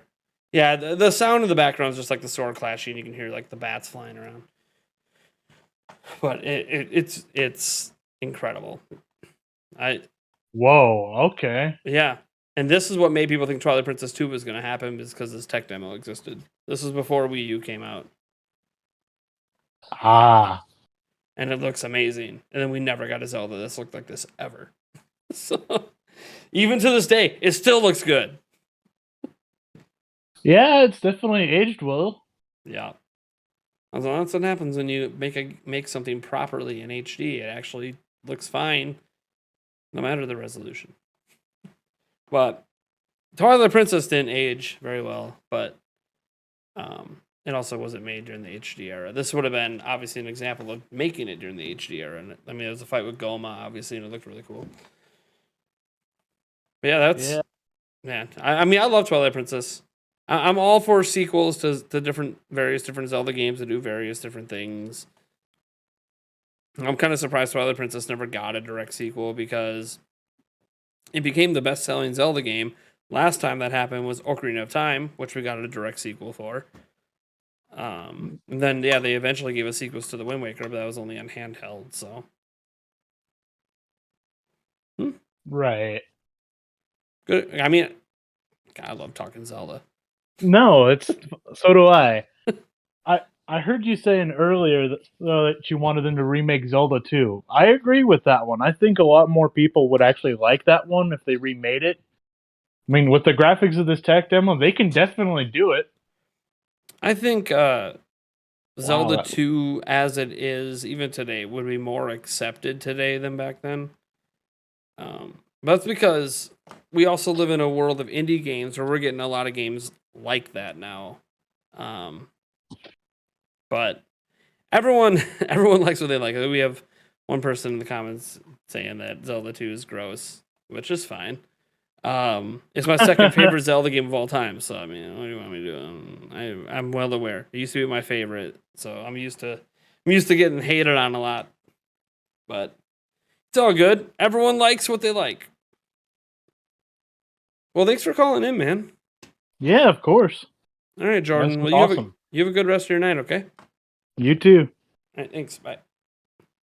All right, and that was Jordan. Remember, guys, if you would like to call in as well, we're still going here for a little bit.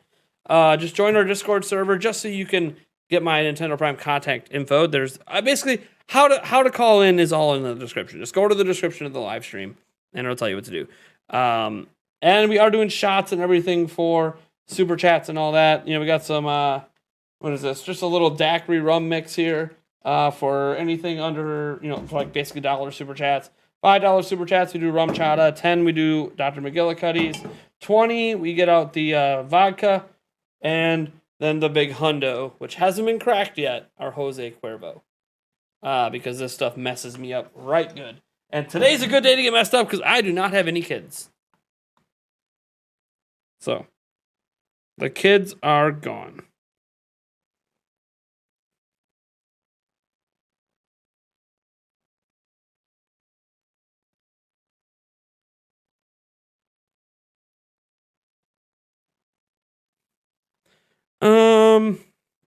Let's see here.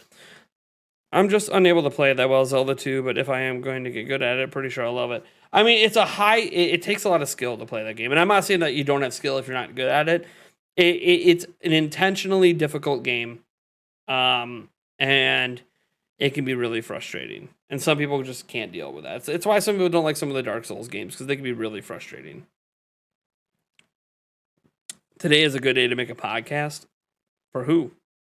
We just did a podcast last night.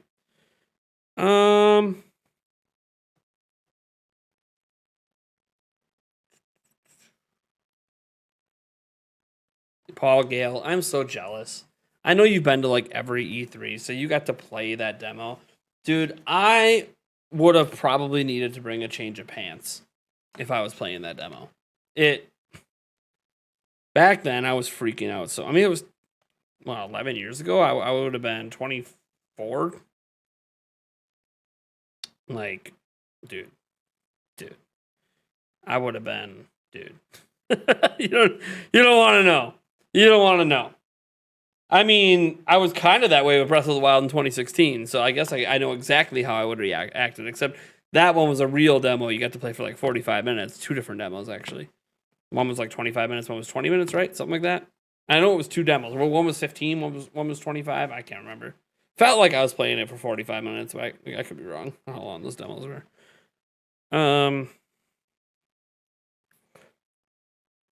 Anyways, I wish more people would try that Ghoulie Kate King Kong 2 would give the review. Dude, that controller's awesome, Jesse.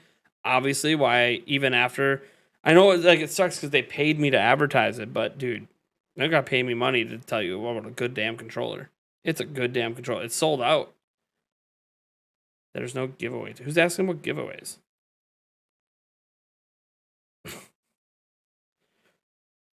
I'm sure. I hope he's joking. Since I've already announced there's no giveaways until our Prime Gaming Fest. I mean, besides like member goal giveaway. If we get our member goal, sure, but we're a ways away from the member goal. Love the Maki Maki. Yeah, dude, you love those back there? They're pretty cool. There's a whole bunch more of them I'd like to get. They're expensive though. They're like $40 a pop or something like that. They're not cheap. But I'd like to get a whole bunch more of them. Let's see here.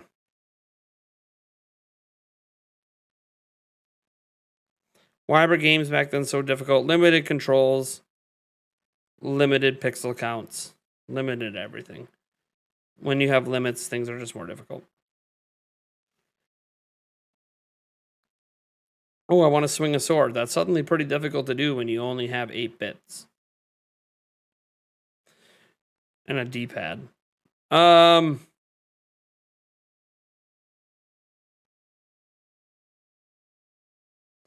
Why did Midna break the mirror? I don't know. I'm trying to remember. Was it ever explained why Midna broke the mirror in Twilight Princess?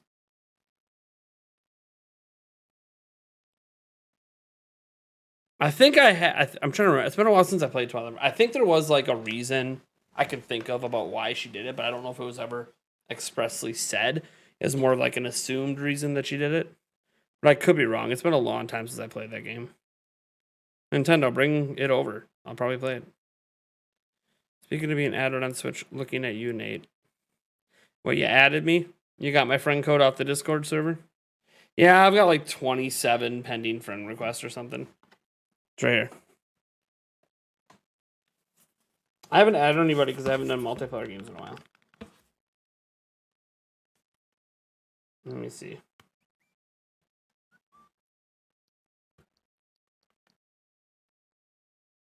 $25 friend requests. I gotta verify all these too. Well, that person I know who they are. Yeah, I've got a bunch of these. I don't know who these people are. Oh, I know who you are. Yeah, I gotta verify some of these. You know who accepted you? Mike. That's cool. I'm glad Mike accepted you, bud. Has Mike ever had his friends list full? I don't know if he ever has. This is a serious question. I filled up my friends list back in 2018 off of live streams. This is why I don't add people all the time. But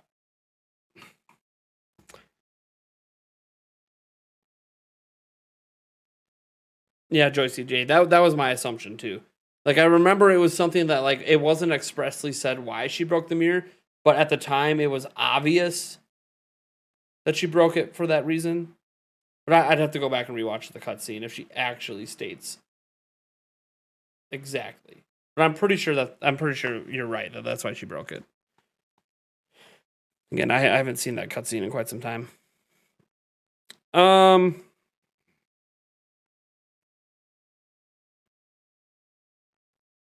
But I remember it being like a heart-wrenching moment because at that point you really like Midna a lot and like you're hoping that you could visit her again sometime, and then it's like realization hits that you might never see her again. After she acts like, oh yeah, we'll see each other again, and then next thing you know, you got rid of my only way to access you.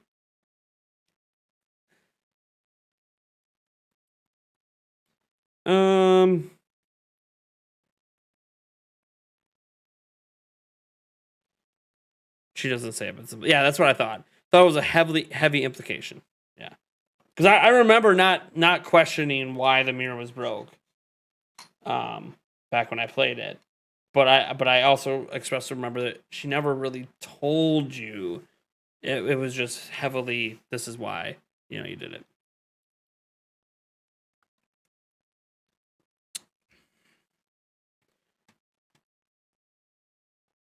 Yeah, remember the crazy reveal of what Midna really looked like? That was cool. That was cool when we got to the crazy reveal. This is what Midna really looks like. Dun dun dun.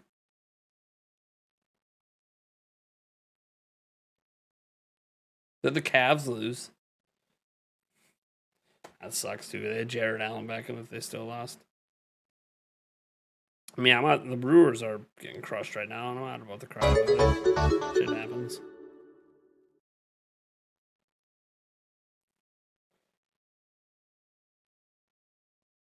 Yeah, the Hawks beat him.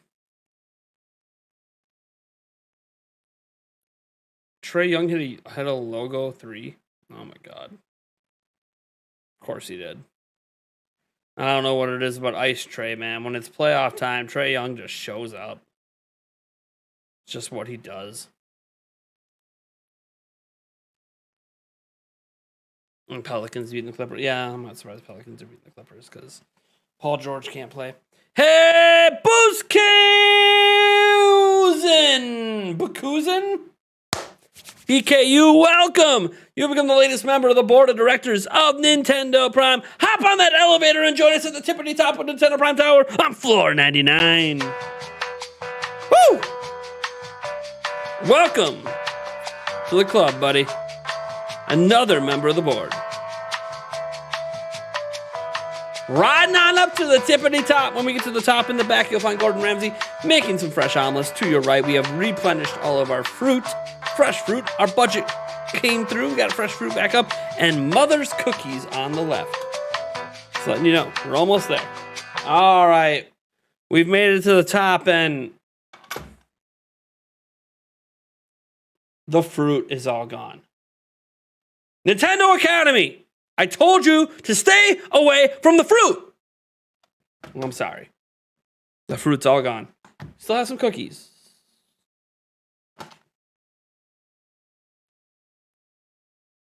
Brian C. took the cookies. He just got married, dips out, took all the cookies on his... He's Gordon Ramsay still there. Go have an omelet. Go have an omelet.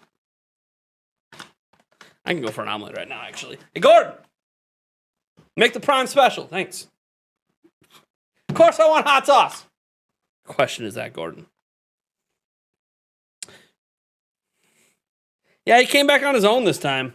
I don't know, I think he just missed. He just missed us. He gets paid more elsewhere. I just pay the guy with ducks. I think I'm kidding. You should see what he can do with a duck. Yeah, I'm sure he went to bed too. Hence why the food's gone. They took it with them. God, these people. Not thinking of others.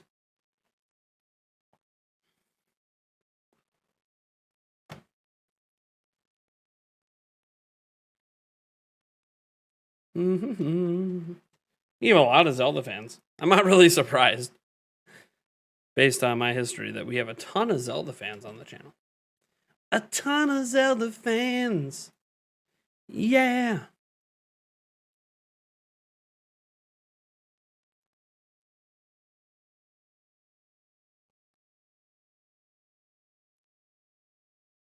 Boom, boom, boo-doo-doo. Let's be glad I don't steal the cookies. All they're already gone, so pretty sure Brian C took them with. I know his honeymoon's not yet, so he's figured, oh yeah, I'm not going on my honeymoon yet, so I can still indulge. Yeah, save some for the rest of us. God, that bastard.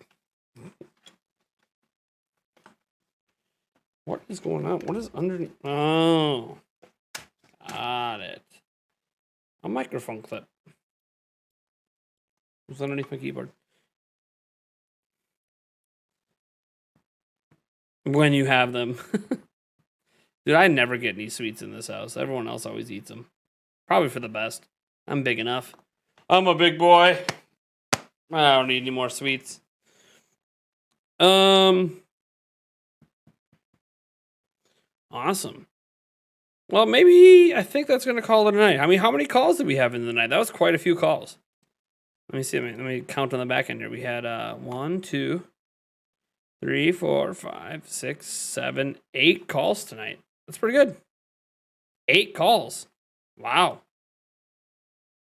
Awesome, guys. We'll have to do this again next Friday. Have another call. Aren't I dieting? Ha! Of course I'm dieting.